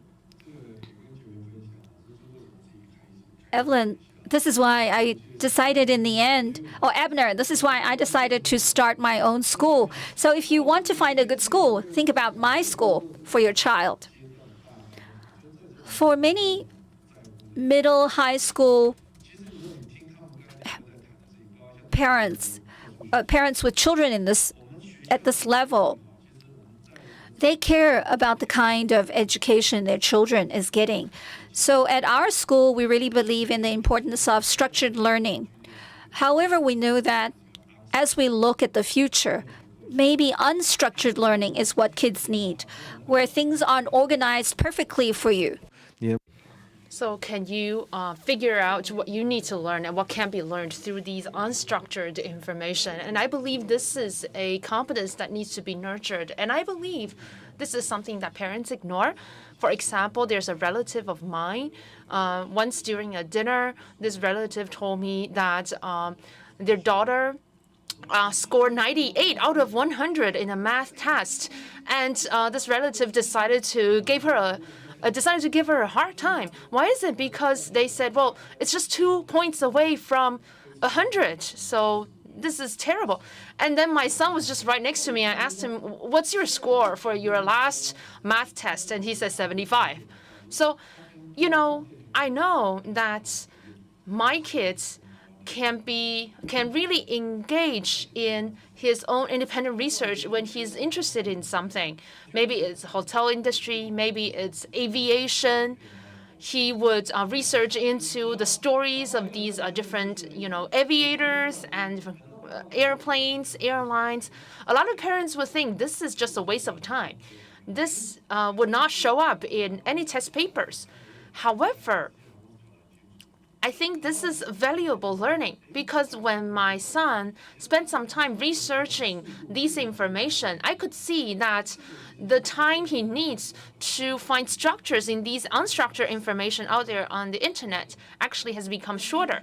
So I think this has to do with parents, your own KPI. If your KPI is your kids need to score 100 in the math test, then I can tell you this does not guarantee their success in the future. All right, so once again, we are very happy to have Abner and Evelyn to join us today. I would like to thank them for sharing with us their insights on the talents they're looking for in their companies, and this will provide inspirations for teachers and educators to think about how to cultivate the generation for the future of work. Thank you. Thank you. Now we have heard a lot of keywords, to learn from errors and mistakes, keep learning, lifelong learning. I think all of these involve strong intrinsic motivation and drive. And we can also see that gamification and game-based learning will be important to provide this kind of motivation.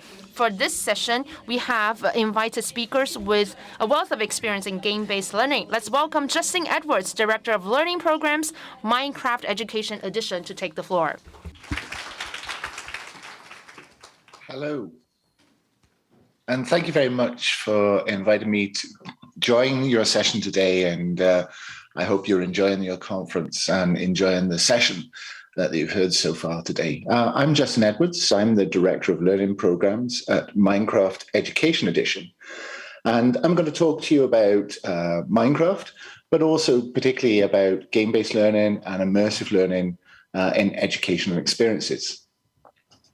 I hope that some of you may have come across Minecraft before. And Minecraft comes in a computer game format. It's popular throughout the world. It sees about 140 million players a month currently, and it is the world's best-selling computer game of all time. But we also have in Minecraft a fully bespoke education edition. And the education edition brings that world's best computer game into the classroom. And it's designed in such a way to give educators a tool to spark engagement with learners and to support learners and to support their well-being and to support their educational success. And it is, in its essence, a very simple game. It comes in this block format in this picture that I'm showing you here, where each block is about 1 meter squared, and you have a character, your own character, and you can wander around this world, and each world is absolutely huge, with mountains and caves and cliffs and lakes and rivers and houses and the entire villages based in there. And as you wander around, you can actually destroy items. We call them break-in blocks. And you can build items. We call them placing blocks. And every change that you make is persistent. So once you've made a change, that change remains inside the world until you make that change again.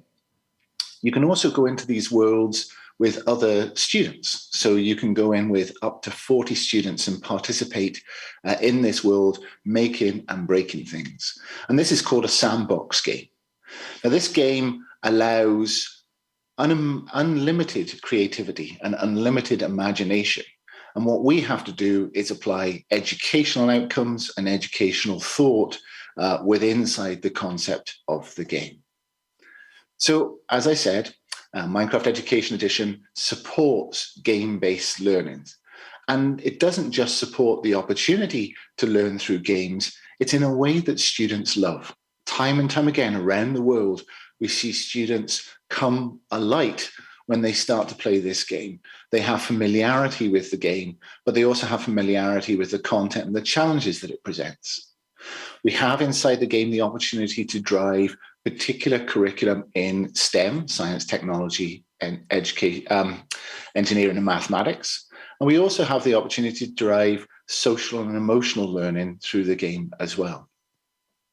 The Education Edition has some special features within inside it. We have special security arrangements to make sure that the children can play together in a safe place, monitored and supported by their teacher or educator. As I said, it supports multiplayer games, so we can have up to 40 children within inside the same game at any one time from the same classroom. And we've also built into this particular version of the game assessment features. So we can actually create portfolios, blogs, we can create videos, and we can capture images from inside the game as well, which can then go towards an assessment portfolio. All of our work is standards aligned. So when we are working with particular countries or states or even local regions, we actually look at the educational standards and the outcomes and align what we're trying to achieve in the game to those standards or vice versa.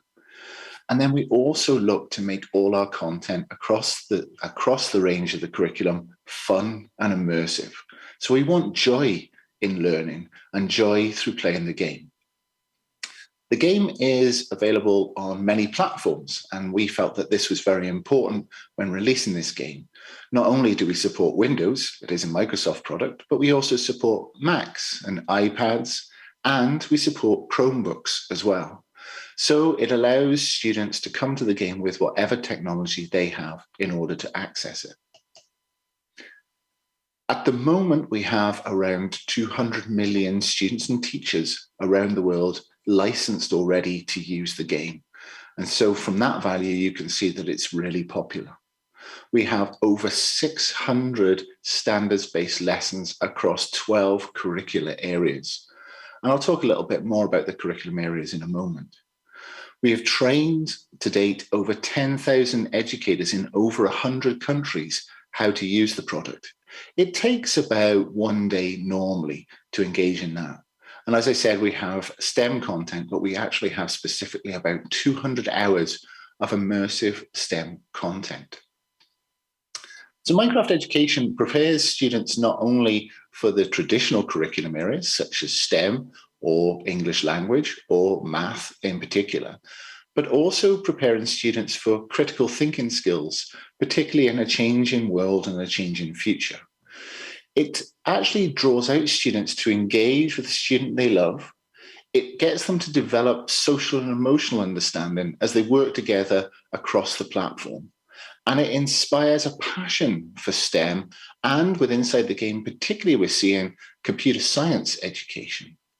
And through engaging in critical thinking, problem solving, and deep thought, we're actually preparing learners for a future that they will face. It also gives opportunity to engage strongly students and engage them with their educators as a platform. As I said before, it does have assessment features built specifically into the game, and we're developing those assessment features all the time. We also cross-integrate with other popular EdTech platforms. So for example, you can output your content into Flipgrid, or you can use Microsoft Teams in full integration. We also have integration into Google Classroom, should classes be support that.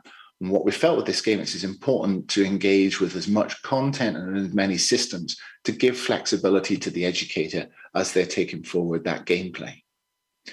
We have also built a full package of professional development training.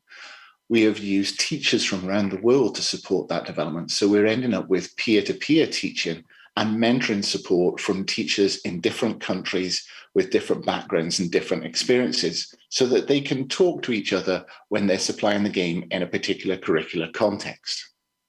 And we have a global community. So we have many communities actually running at different levels where teachers can support each other in engagement with the item. This short video here shows you how you actually engage with the game. And different from the other games in Minecraft, this game comes with a content library. I mentioned before, we have over 600 lessons across a range of curriculum already pre-built. And this is to help educators get started.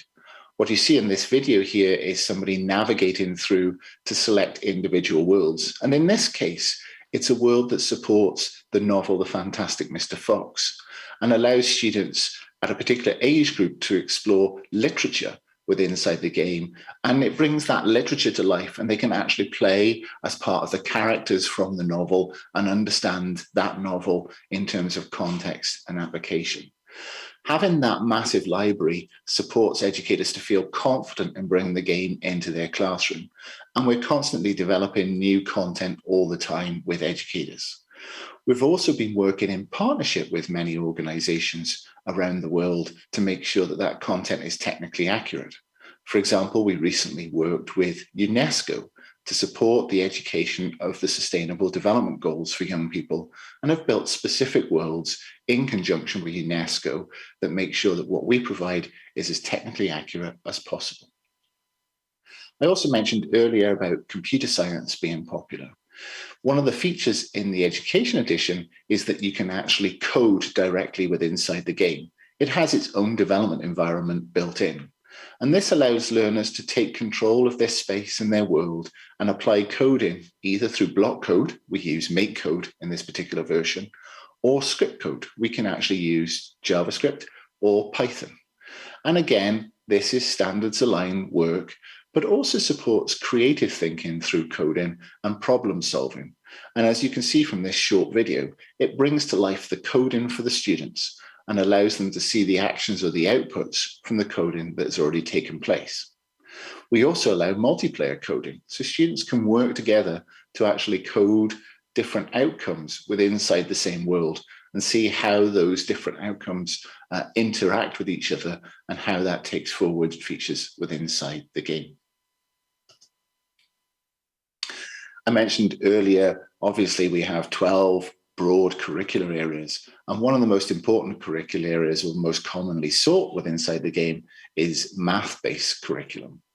Because Minecraft is a 3D block-based world, it allows learners to explore math in a visual way. In these two examples I'm showing you here on the slides, we're teaching how to do fractions, and we also teach how to do area, shape, and space. We've also seen examples from universities where complex mathematics has actually been used within inside the game.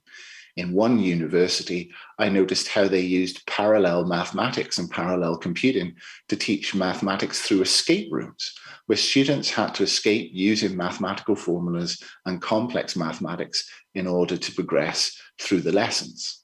So we've seen it applied in early education right the way through to higher education. Again, having that ability to solve problems in mathematics, working as teams of up to 40 students also provides opportunity to extend mathematics and understanding. And with the assessment tools built into the game, we can also get formative and summative feedback from the game to inform the educator how the learner is progressing in their mathematics. We've also built into the game a full chemistry kit. So we allow students to actually explore the entire periodic table. We also look at reactions and how different elements are actually featured inside the game. In this example here, you can see a photograph of what we call our element analyzer. Students can actually take blocks or items from the game and understand what minerals are inside or what elements are inside that, and conduct an analysis of that and understand the atomic structure. They can invert this and actually use atomic structure to build elements inside the game and then create through formula compounds and see how those compounds react with each other. One of the favorite things that students often love to do is to build helium balloons and watch the helium balloons fly away. But to do that, they've got to learn helium and obviously how to build latex to build the rubber inside the balloon. So bringing the elements together and constructing that in this virtual space brings the science and brings chemistry to life in a safe way. The great thing about Minecraft education is that students can also take it home and continue that learning. And what we find with things like chemistry is that the learning doesn't stop inside the school. It actually goes home and deep learning continues afterwards. I mentioned earlier about social and emotional learning. We've seen since the pandemic a huge expansion in the gameplay in our social and emotional content, particularly by younger students. We have inside the game built-in games to support things like mindfulness. Our game Mindful Night allows students to explore the concepts of mindfulness and how to apply them every day. This has seen a 300% expansion, as I said, just in this year alone. So again, the demand for this content is increasing all the time. We've also had opportunity to explore digital citizenship inside the game. And we are exploring how to be active citizens or how to be more inclusive as citizens through games and game natures. What we do with these games is not only play in-game, but also provide out-of-game experiences. So we provide learning content and support materials to teachers so that they understand how to take forward the discussion on these topics inside the classroom. We also cross-link to other websites and other support material that we feel is relevant or can provide support. As I mentioned before, our partnerships have also made sure that when we introduce content inside the game, it's as technically accurate as possible. I mentioned before UNESCO. We've also done work with the Met Office in the UK on climate change. Their climate science is well regarded, and work with the likes of the WWF to understand the impact on animals as our climate and sustainable future changes. I hope that this has given you a sense of what's achievable in game-based learning and the full scope of Minecraft Education Edition.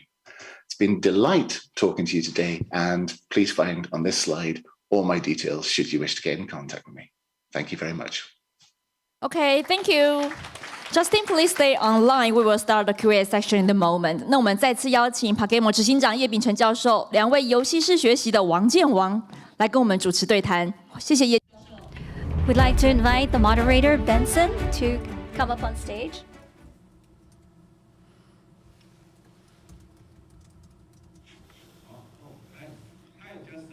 Hi, I'm Benson Ye. I'm a professor in National Taiwan University. I'm also the founder of a gamification platform, Pagamo, which is one of the largest gamification platforms in Taiwan, also often used in K-12 schools and also corporate training.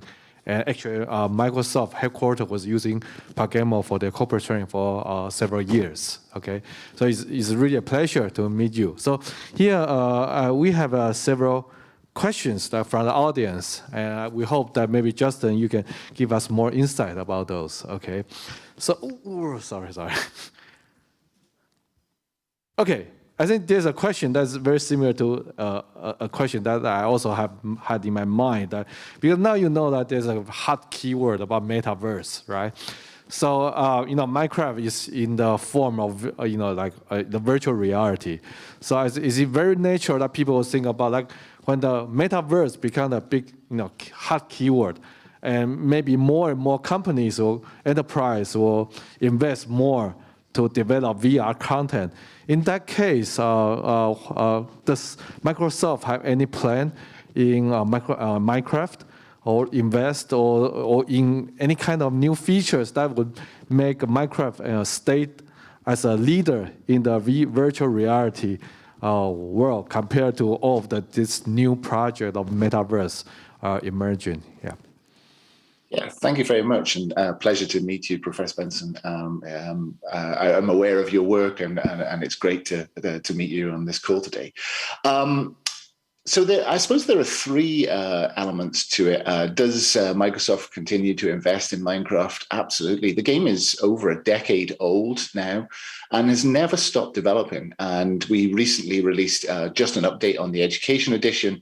And actually, there's a new update on the main edition coming out called Caves and Cliffs. And the community of players are absolutely engaged in those releases.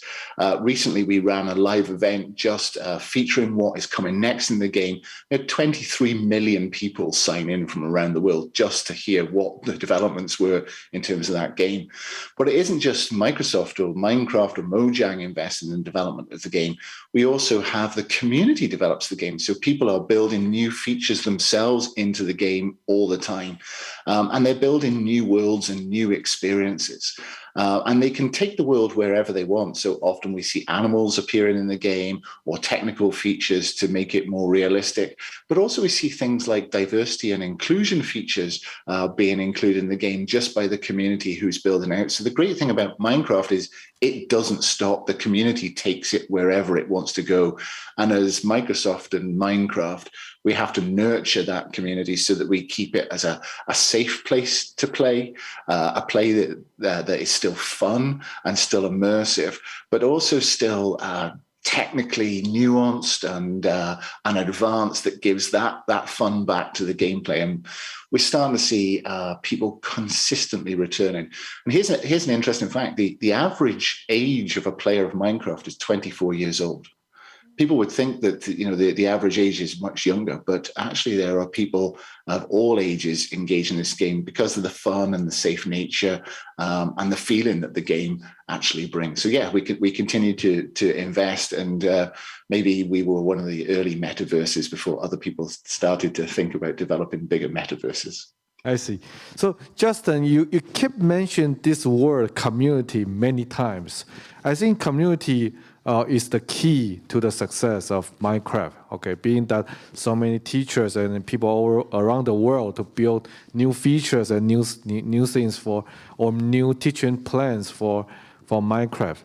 So I was wondering if you can share your experience with us. Like, given that you have a new education technology, and how to make that community happen? How can, especially like I think like. A lot of time when we talk about applying gamification to education, teachers and parents, teacher worries about parents, whether the parents will complain about the teacher let the students playing games, spending so much time playing game, and teacher become more conservative about this. And obviously, I think with the community, the teacher will have more. They can get more encouragement from the community to do this cool things. But community doesn't come from nothing, right? So do you have any suggestion that any new educational technology or particular some gamification new tools, like how can they start this building this community? How can they get the acknowledgement from the teachers, and so can you share the experience with us? Yeah. So we have people who just have a love for the game, and they are at the front end of our community. They want to participate in the game. But then you come across teachers, and they need challenges or problems solved that they face in the classroom. Maybe that's engaging learners back in a learning concept, or making a learning item or a learning objective that is traditionally not exciting and fun in some way. So it's easier to convey that message or engage learners in that content. And by supporting the community with materials or information, or particularly listening to the questions that they're asking. How do I teach area, shape and space and fractions in Minecraft? And if we support and answer those questions, the community then learns, and then the community shares. The other important thing is to recognize the experts in your community. So who are your mentors? Who are your lead people in your community? And badge them, give them space to talk about their experiences, give them space on platforms to share their experiences, be that in Zoom or Teams. Connect people inside countries and across countries through those platforms, so that experience starts to share outside that community. And keep that refresh. So when new people come along with new ideas, give them a platform and a space to share that, and the community thrives on that basis. I think that the other part that's really important is to introduce new features or new technology within inside the game that the community has been asked for. Let the community lead the development of the game. Don't try and second guess what you think is needed, and involve them. To the point that we've now actually involved community mentors in designing features within inside the educational material of the game. Our work with climate education actually involved both teachers and technical experts, so that the teacher working groups were shaping it. We also involved children as part of the community, obviously in a safe way with their teachers, so that children are talking about how they like to learn and how they like to learn with the game. And they're informing the teaching community, and the two communities merge together and support one another. But go back to the first point, listen to your community and act on what questions they have in order to make their lives easier in their jobs as educators. I think that's a very good point. Listen to the community and also give the platform for experts to share, so they are more willing to share to more people, and that will create the impact of the community. I think that's a very, very insightful suggestion. And here's a question from the audience. Now, the audience, one of the questions that many people want to know is that parents, especially in Taiwan, okay, parents are usually worried about kids spending too much time playing games, even they are learning through games. What would you say to those parents? Yeah, certainly a concern that we hear from time to time around the world.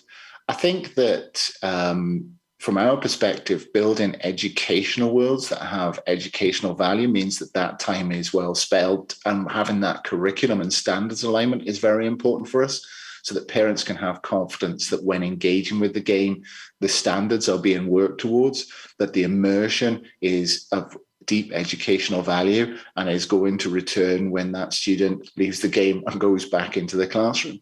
But as I mentioned before, the worlds that we've created have an in-game and out-of-game experience.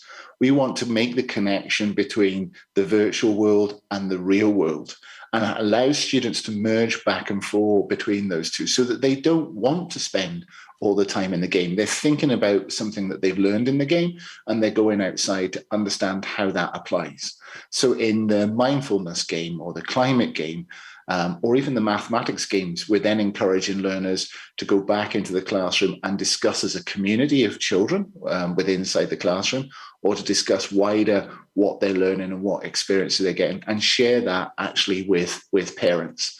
So we're encouraging playtime to merge in and out of game all the time. We see that with gameplay, with the educational content gameplay, you see on average around 20 minutes of gameplay, and from 20 minutes of gameplay then going outside the world and engaging some of that activity and then returning. And that relationship in-game, out-of-game is really important to us, keeping that very much alive. Yeah, I think one insight I would like to add is that for our game, a lot of parents and teachers let the student play our game. One of the keys is that I think the balance between the gameplay and the learning. Okay, for instance, like we spend a lot of time doing a research, like when the kids log onto our platform, what button they click on, or what things they do, what action they take, and how much time they took. And according to our research, in average, about 70% of the time are used on solving problems on our platform, and the gameplay just take about 25%. And that's why, this kind of data would let the parents and teacher feel more comfortable to let the kids spend time in gamification. But then the question I would like to ask you is that I totally agree with you that when the kids spend time on this, and their learning performance does improve, and that makes parents probably more comfortable to let them use the system. But however, in your talk, you mentioned about assessment. Okay, Minecraft has certain assessment system. And I'm very curious, like in Minecraft, how do you do the assessment? And how is the assessment convincing to the parents as well as the teachers? Can you address that for us? Yes, certainly. And I think assessment in gameplay is a challenging and developing area. I'll go back to your previous mention. I think that data in gameplay can actually form part of the assessment. So path tracing, for example, can form part of the assessment. But we also use simple tools. So we introduced a camera inside the game. As the learner builds things and solves problems, they can actually take photographs of their own achievements. And they can then share those photographs through a portfolio to their teacher. So the teacher is gathering evidence all the time of things that the student has achieved. They can also interact with features in the game, and that sends data out of the game that feature or that path has been accomplished by the learner. So there's formative data flowing out of the game as well.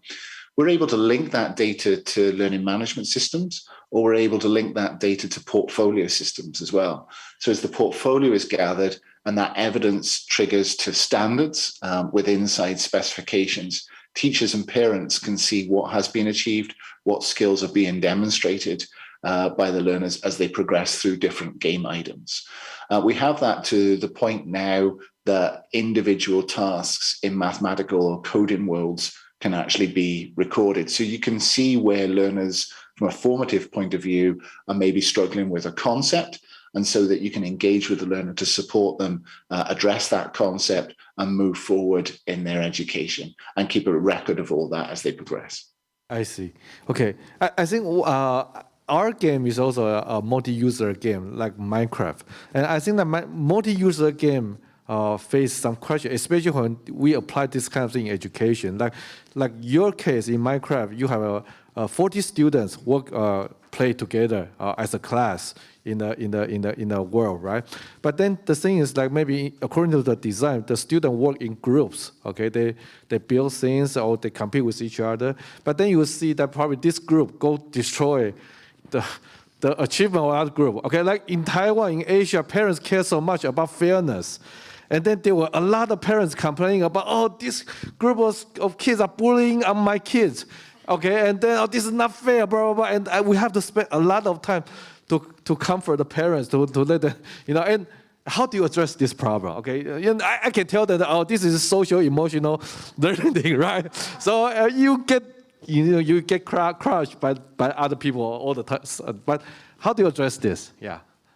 So griefing, as we call it, which is going in the game and destroying somebody else's work, was a kind of common feature in the early version.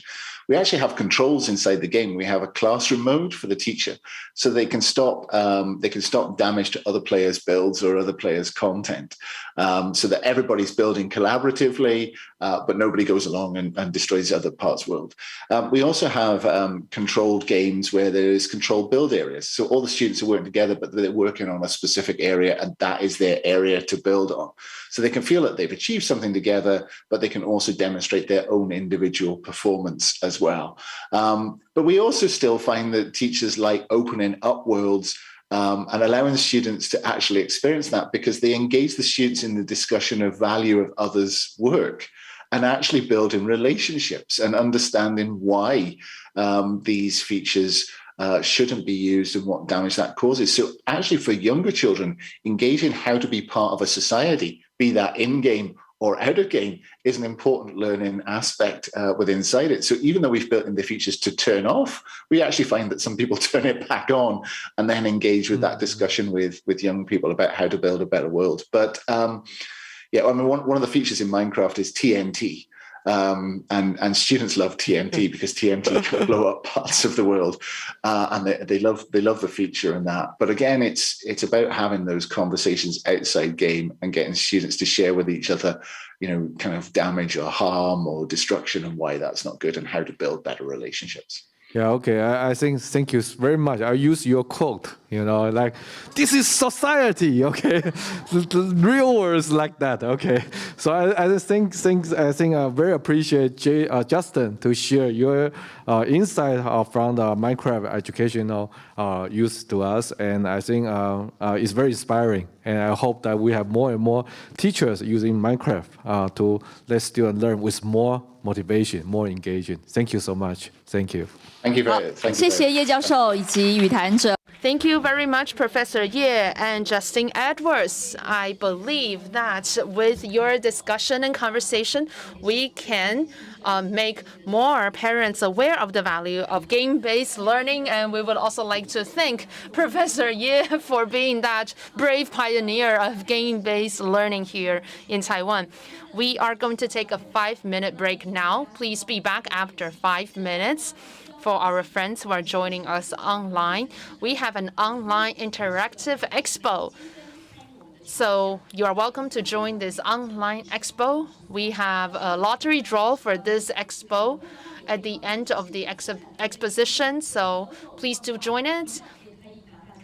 Thank you. We will see you in 5 minutes.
networking. So let's now get back to our sessions. So the next session, we have all of our speakers and panelists on site, and both of our panelists are very important educators. Our first speaker is actually from Finland. She is the founder of Arki International. Arki International is a very important architecture school that facilitates citizenship as well. Let's now welcome the CEO of Arki International, Viola Meskanen, to take the floor. Hello and greetings from Helsinki, Finland. And it has been a great, interesting day to follow the program. Thank you for the kind introduction. My name is Viola Meskanen. As my background, I'm architect and also an educator. And in 1993, we founded Arki School of Architecture for Children and Youth in Finland. And I have spent the past 28 years developing creative education through architecture. So Arki offers creative education through architecture, and our programs include a variety of different programs from the long-term curriculum to short-term one-week courses, workshops, and social innovation and participation projects.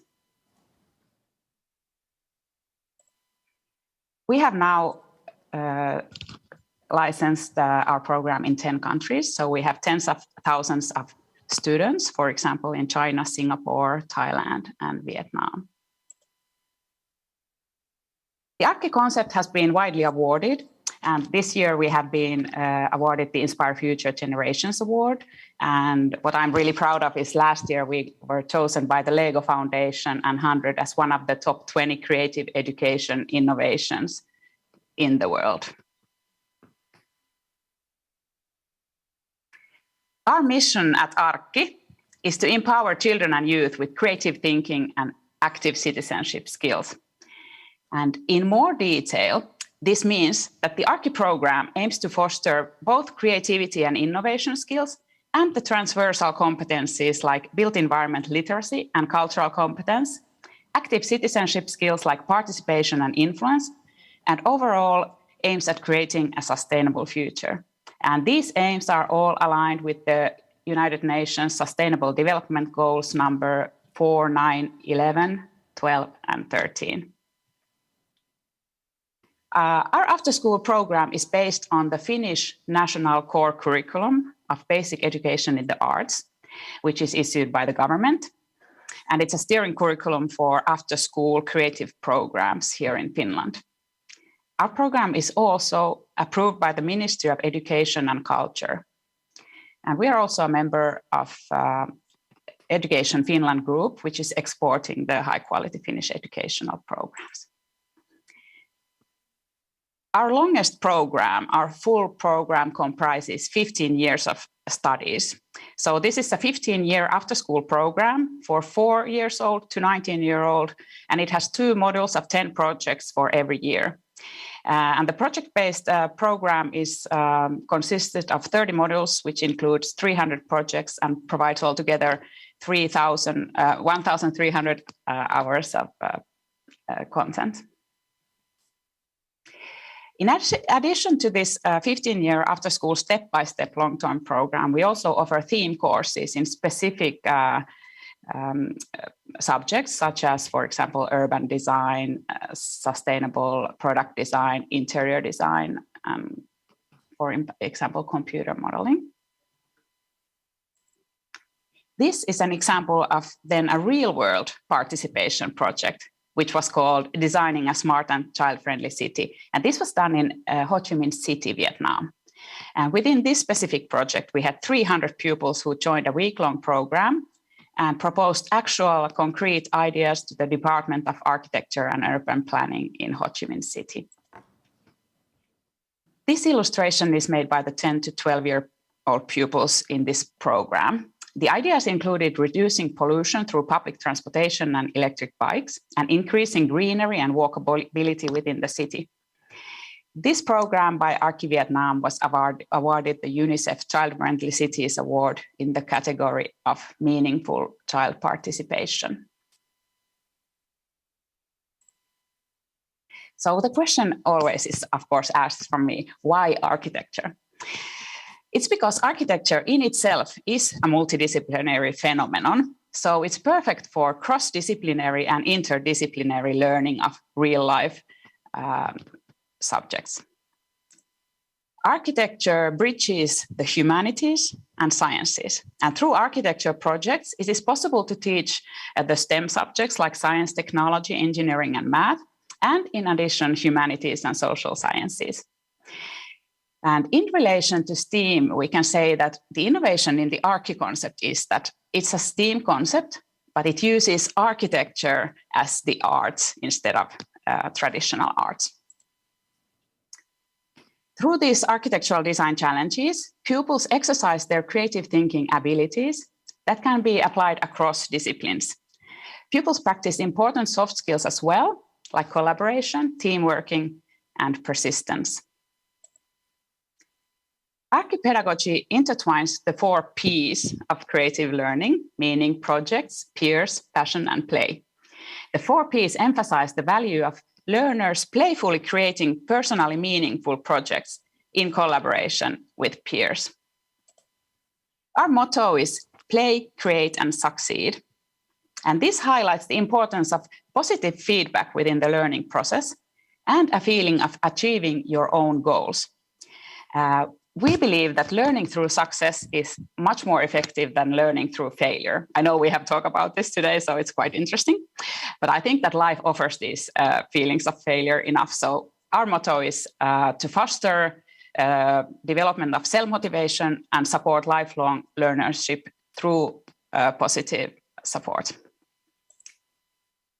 At Archi, we emphasize active learning, hands-on experimentation, and 3-dimensional working methods. The pupils experiment and learn hands-on, and the learner and the learning process play the central role, not the teacher and the teaching. So teachers act as facilitators.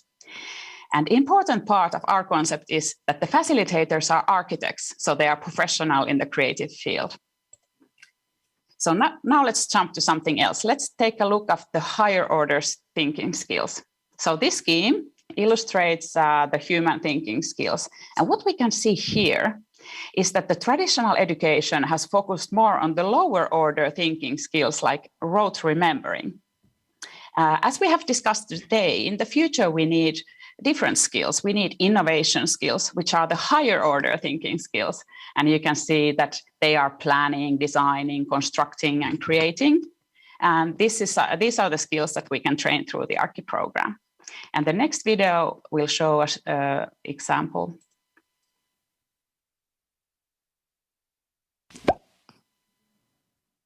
Here we can see how Archi's project called The Tower combines science topics from physics, the forces, engineering topics, including structures,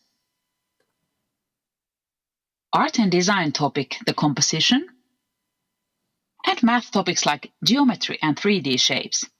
The hands-on challenge requires the use of multiple higher-order thinking skills like analyzing, constructing, and creating.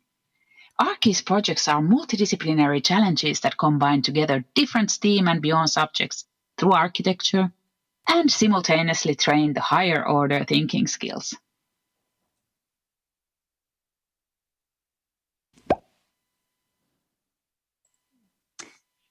And the last slide is about research results. So in 2019, Archi Finland made a pilot program called Curious Class. It was executed in a school for 4th graders. So it was part of a research executed by Helsinki University and different partners. And according to these research results, after a 6-month period of weekly classes of 2 hours, having our architect personnel working in the school together with the teachers, the program's implementation showed the following positive impact on the students. So the students increased their courage. The students were able to challenge themselves more.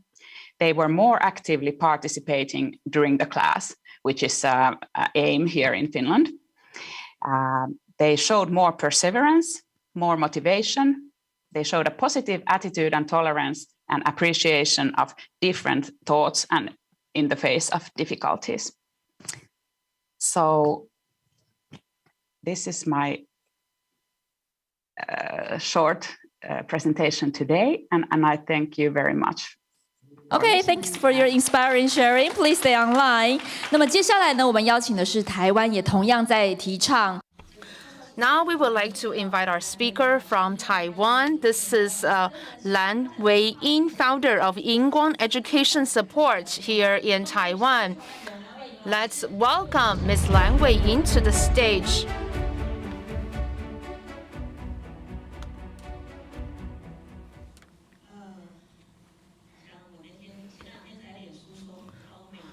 I was saying on Facebook the other day that I participate in this conference every year. And actually, someone asked me, we heard from the previous session, we have to ask ourselves what will remain unchanged in the next 10 years. So I asked myself, what remains unchanged after 10 years of attending this conference?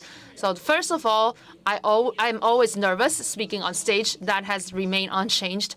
And secondly, I think I am always feeling so excited about all these new insights that I can learn from this conference. So I know that we are all busy every day with our education work. We all try to make Taiwan better, and I think this conference is a great way for us to get a lot of impressive insights within a very short period of time. So I think when we think of those things that will remain unchanged, I think these will probably be the things that will be sustainable. So another thing that I have been thinking about is what has remained unchanged about my perception about my daughter. And that is, I would always want to make sure that my daughter will grow up healthy and happy. If you think about, people like our grandparents, I think their aspiration for their life or for their offspring is that we can have prosperity and everybody can find their means of life in the world. So if we start from this perspective, you would probably see sustainability as a natural part of all of these aspirations. I am teaching a course in National Taiwan Normal University, and one of my students asked me, maybe SDG is just a set of, jargons in the mouth of elites, the social elites. Maybe for the general society, nobody understands what sustainability or SDGs are. I think the answer is no, and let me show you why. I think in Taiwan, we have integrated the idea of sustainability in our curriculum. Starting from the year 2000, you could see that the national curriculum guideline actually provide schools with a lot of freedom to develop school-developed curriculum. And a lot of schools have developed some curriculum that has to do with their local culture and society. And I believe this was one of the first opportunities to integrate sustainability in our curriculum. But of course, we need global perspective as well. So in 2011, our Ministry of Education proposed a white paper for international education. And this is where people started to talk about how to connect with the world to talk about sustainability. However, when we talk about, globalization, connecting with the world, or caring about our local, community, does this mean sustainability? We know the answer is probably no, because knowing something, learning more facts, doesn't necessarily mean that this will create changes in people's attitudes or values. For students to learn scientific facts, do those facts allow students to understand what's the real spirit behind scientific endeavor?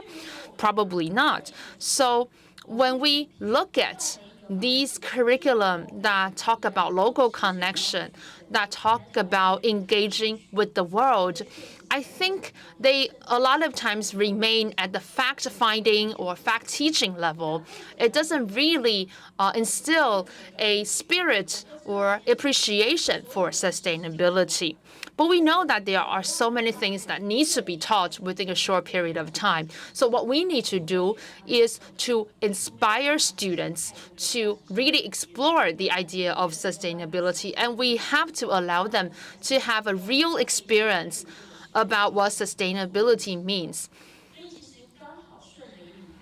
So with the announcement of the 2019 National Curriculum Guideline, we realize that teachers now have an opportunity to create real-world experiences for our children so that they can understand the meaning of a lot of the phenomena that they experience and to change their perspectives about the world and change their attitudes towards some of the things they experience in the world.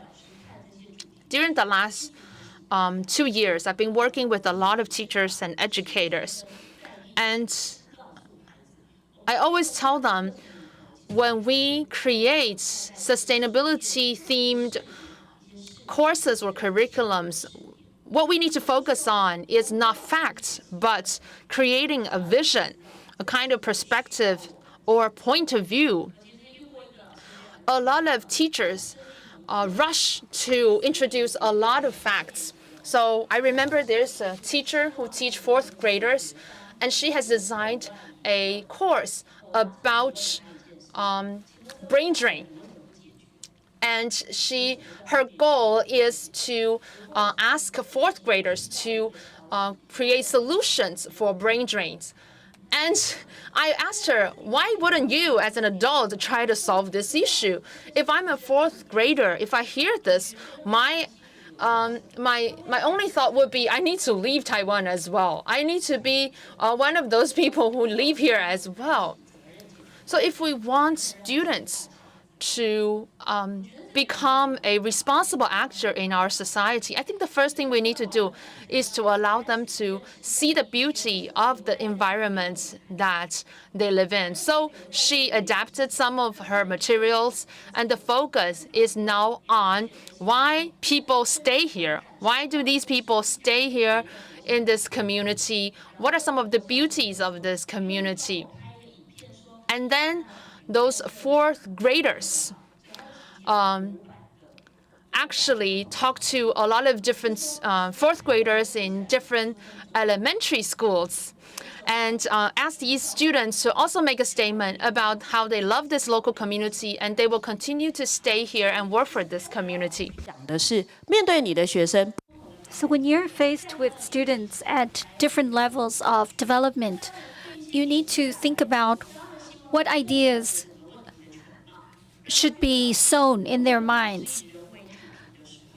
Today, if we're teaching humanities, we also need to incorporate ideas about the environment and about history. Today, if we're doing something related to science, we still need to bring people and the environment into the discussion. Or if we're talking about the environment, something to do with the ocean, you still need to bring the human element as well as the historical perspective. In other words, we have to understand that no discipline or no issue exists alone. They are all interconnected. This also teaches children to understand the world not from a linear perspective, but from a more multifocal perspective. We have seen teachers do so much in the area of education. However, when it comes to sustainability, they don't seem to be able to bring about change in action, change in mindset. This is because many teachers don't know what is the destination they're looking at. All they know is they need to start teaching SDG. So I often like to talk about the literacy education principles from the OECD. Through this kind of principle, we understand the importance of forming values around a certain topic. Very often, when children grow up, they can see that problems are complex, and they need to be able to juggle many different elements. And it's also important for them to see their own responsibility in change.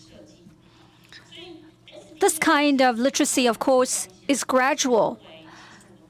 When it comes to SDGs, I think in Taiwan, we've actually seen very similar notions of building a sustainable environment. But as I said before, it's very important to think first with the destination in mind. If we're talking about systematic planning, if we're talking about taking action, we need to keep the destination in mind. Taiwan has its own unique restraints, own resources. So, of course, all SDGs need to be localized.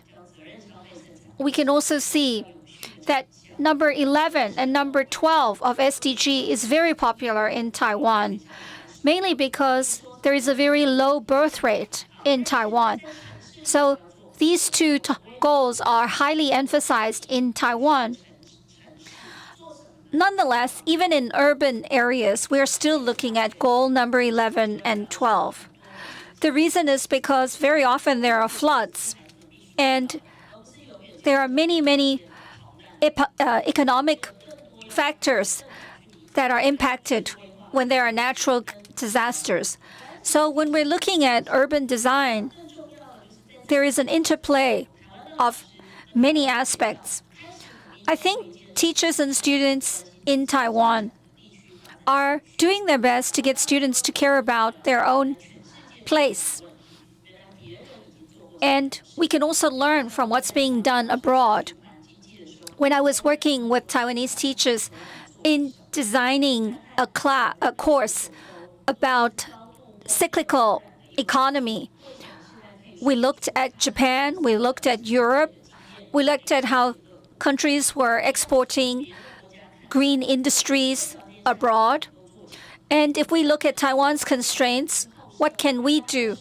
What can we learn from? So in Taiwan, there are certain values that we want to preserve.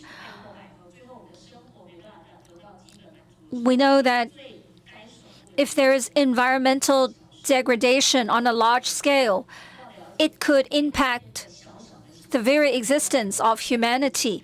So it's important to understand that even small gestures can make a big impact. Today, through our promotion, more and more schools are beginning to look at their own locality and also see what students care about. Once students can see what is worth living for, then only will you find greater motivation for learning and doing things. Of course, we still need to do a lot in the future. First, I think as adults, we need to first take action and be role models so that students can see that it takes action to change the world. Second, I think what we need is less derision and more encouragement. Very often, a principal or a headmaster or a teacher wants to bring about change. However, they encounter a lot of resistance, and as a result, we can see that they feel defeated. So in your own social media presence, think about what you can do to create a world that is based on sustainability. Thank you. We know that actually sustainability is an issue to bring students on board so that they can start changing the world.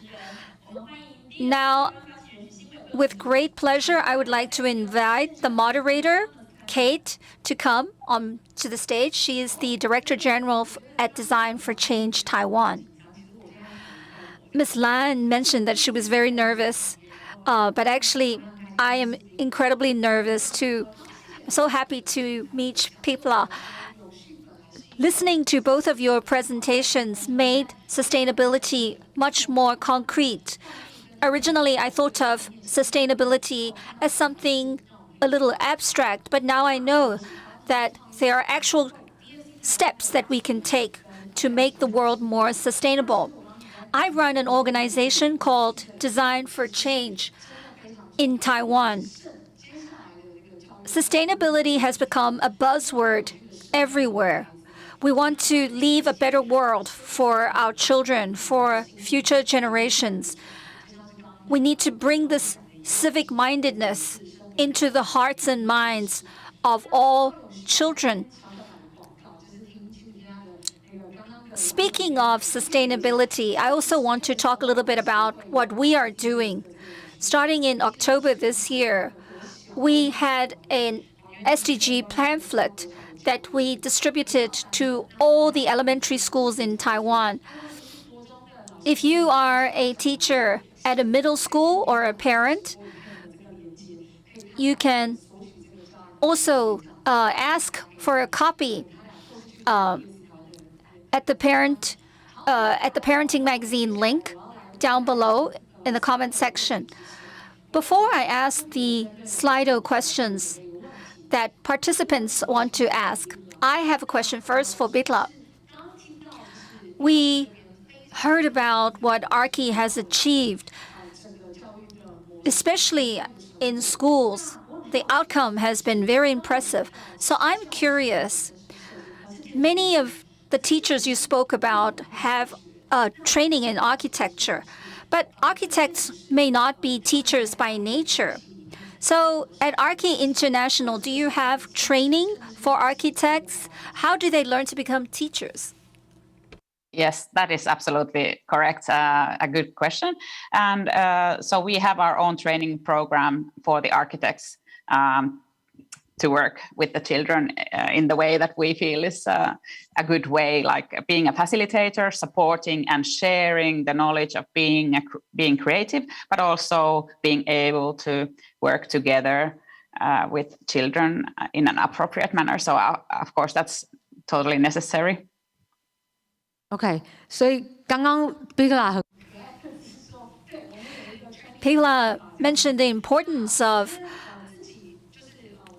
training architects so that they know how to become teachers. We know that architects also need to have hot skills. So I'd like to ask Pitla a follow-up question. At Arki, is there one skill that you feel facilitators must possess, or characteristic they must possess? I think it's the ability to listen and to connect to a person individually. So I think this kind of connection is really important in all teachers, being able to listen to the children, because every learner is different and everybody learns from depending on their own background. So I think a good facilitator needs to connect with every student individually. OK， 所以刚刚我们的 Bigla 特别提。Thank you, Pitla. It's so important to be an active listener. This has been stressed so many times today. It is also important to recognize individual differences. And now a question for Ms. Lan. I want to first tell you all that Ms. Lan has actually written a book. So please go and buy her book. In her presentation, she mentioned how sustainability can be seen all around us. It can be localized. Today, teachers are being pushed to design pedagogy. Very often, it's hard for them to design curriculum or syllabi freely, even though they want to be as creative as possible, but the world still cares a lot about grades. So what should teachers do when they're faced with this dilemma? Actually, my center offers teacher support in a lot of schools, and I'm used to going into a school and seeing teachers express their displeasure. They think about us as people coming to give them more work. And when I ask them what their problem is, they will tell me that very often they have so many standardized classes already to teach that this is very hard to incorporate. So we have to allow teachers to understand that there are some basic knowledge that all disciplines across the board need to have an understanding of. These basic knowledge will actually allow you to be a better learner. This is why we need to focus on it. When you put it this way, everybody can understand why we need to introduce SDGs. And it's also important to understand what are the real difficulties in teaching SDGs. Very often, there is a shortage of real-life scenarios. Teachers have told us they can get students to practice different exercises so that they know how to answer a test. However, these are not rooted in real-life experiences with many different variables.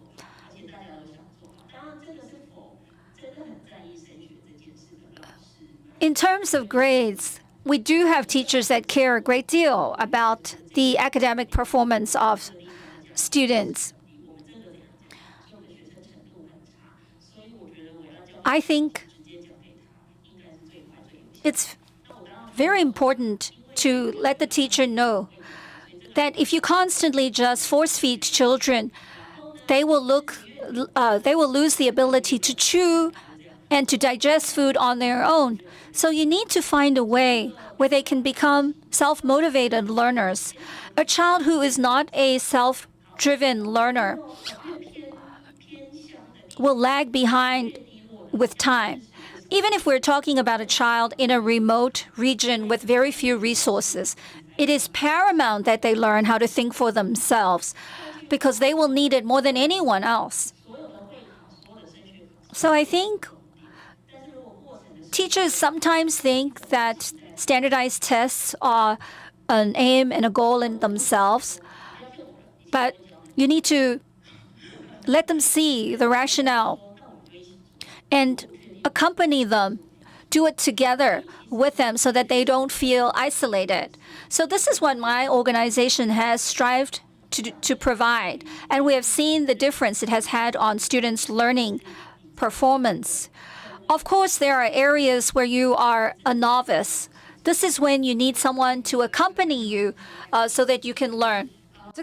There are two things that I learned from your response. First of all, exams, they may be an end at the end of the learning journey, but is it really a true goal? Because there are some students in the remote region. Sometimes they probably don't perform very well in these tests. However, they have learned the ability to think and to motivate their own learning. And the second thing I've learned here is that we are able to create this kind of environment where students learn competences and essential skills that can support their own growth. Now I would like to pick some of the questions from Slido. So this is a question for both of our speakers. How do we allow children to be connected with the nature and to experience nature? Because a lot of class teaching occurs in classrooms or in front of computers. However, when we talk about sustainability, a very important element here is to actually have real experiences of nature. How do you facilitate that in your education? Pihila, please. We think that excursions is a really important part. So I think experiencing the real thing gives a deeper understanding of what we are talking about. So I think it's absolutely necessary, maybe to make it in a form of excursion. Also, another way is using different spaces for learning. You can use the city for learning to understand what things are connected, how things are connected to real life. You can also use nature as a space for a classroom for learning. So all the teaching or learning doesn't need to happen inside. Okay, 所以走出教 Yes, walking out of the classroom, get outside of the classroom, that's something important too. So getting in touch with the nature of the environment, of course, it's important because when you are in the classroom, a lot of things are designed. However, in real world, you can come into contact with a lot of things that are not purposefully designed but interesting. We can find that in Taiwan right now, there are already a lot of classes that encourage students to walk outside of their classrooms. So I know that there are in elementary schools, a lot of schools are saying, hey, we have designed some courses, students can walk outside of the classroom. But then I asked them, okay, so when you show your students a piece of leaf or a flower in your campus, what's the purpose? Why do you want to do that? So when we talk about observation, okay, maybe you're trying to teach observation with this kind of exercise, but what about observation you are trying to teach? So if it's a first grader, how do you know if they are truly observing? Well, by listening to them, right, to see if they can describe the flowers, what, for example, the shape, the color, the size, the patterns, maybe the gloss of these flowers, maybe these something that these first graders would be able to say.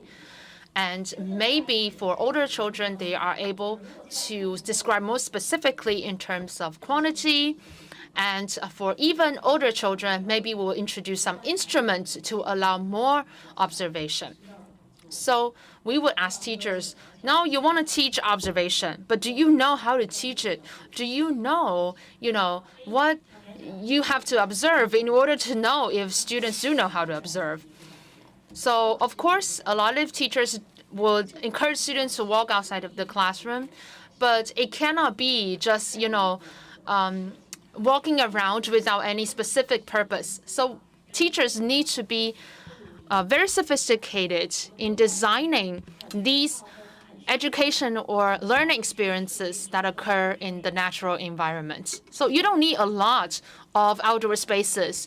Just a tree or a plant can give you a lot of learning opportunities. It seems like we only have 3 minutes left. So one final question for each of our speakers. First of all, a question from a member of audience. So, Pikla, in your presentation, you said that you want to empower your children with the power of creative thinking and active citizenship. Of course, this will be great if it happens. And as an after-school program, how do you see your program's role? Is it a complement or substitute of school curriculum? What's your role as an after-school program in working with school curriculums? So I see that we can work together as complementing each other, because of course we have designed our curriculum to fit the national curriculum and the different age groups, so it's age specific and age appropriate. So I think that through this type of learning that is connected to real life and connected like phenomenon based, I think that this way we can really do deep learning and then relate the other learning that happens inside the school. We can relate that together, and the children can this way see the bigger picture, which I think is really, really important in understanding, for example, the SDGs, because you have to connect different parts together to understand the very complex things. 好，陈爸他有回答到你的问题哦。好，那 Thank you very much. One final question for Ms. Lan here. So in your presentation, you reminded us that here in Taiwan, there are still room for improvement. So can you give us some suggestions to our educators to better design their educational program to facilitate sustainability? I will need at least 2 hours to answer this question. So I think when you choose to become an educator, you have to tell yourself that your job is to prepare a group of students to be prepared for the future. And you have to be courageous in this endeavor. And you have to have trust and confidence in yourself.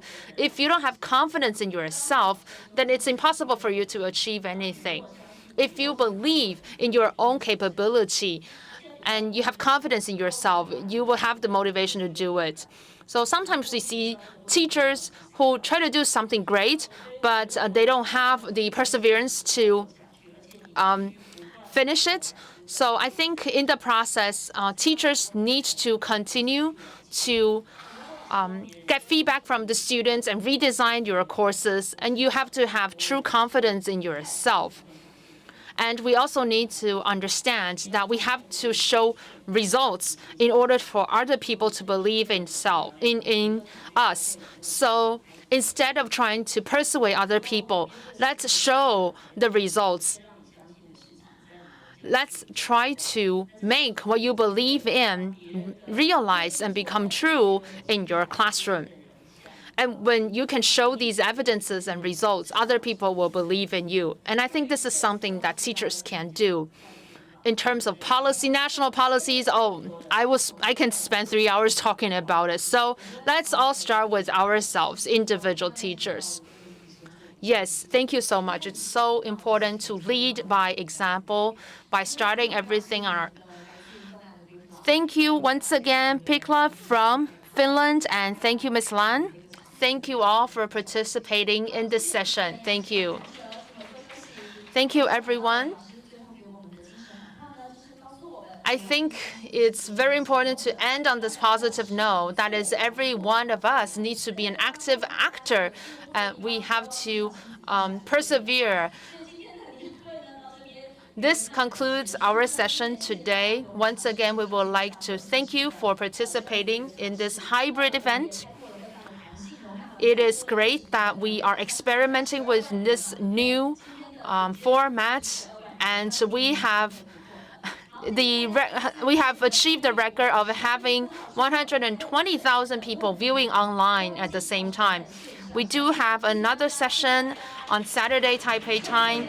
Do remember to join us on Saturday. Thank you.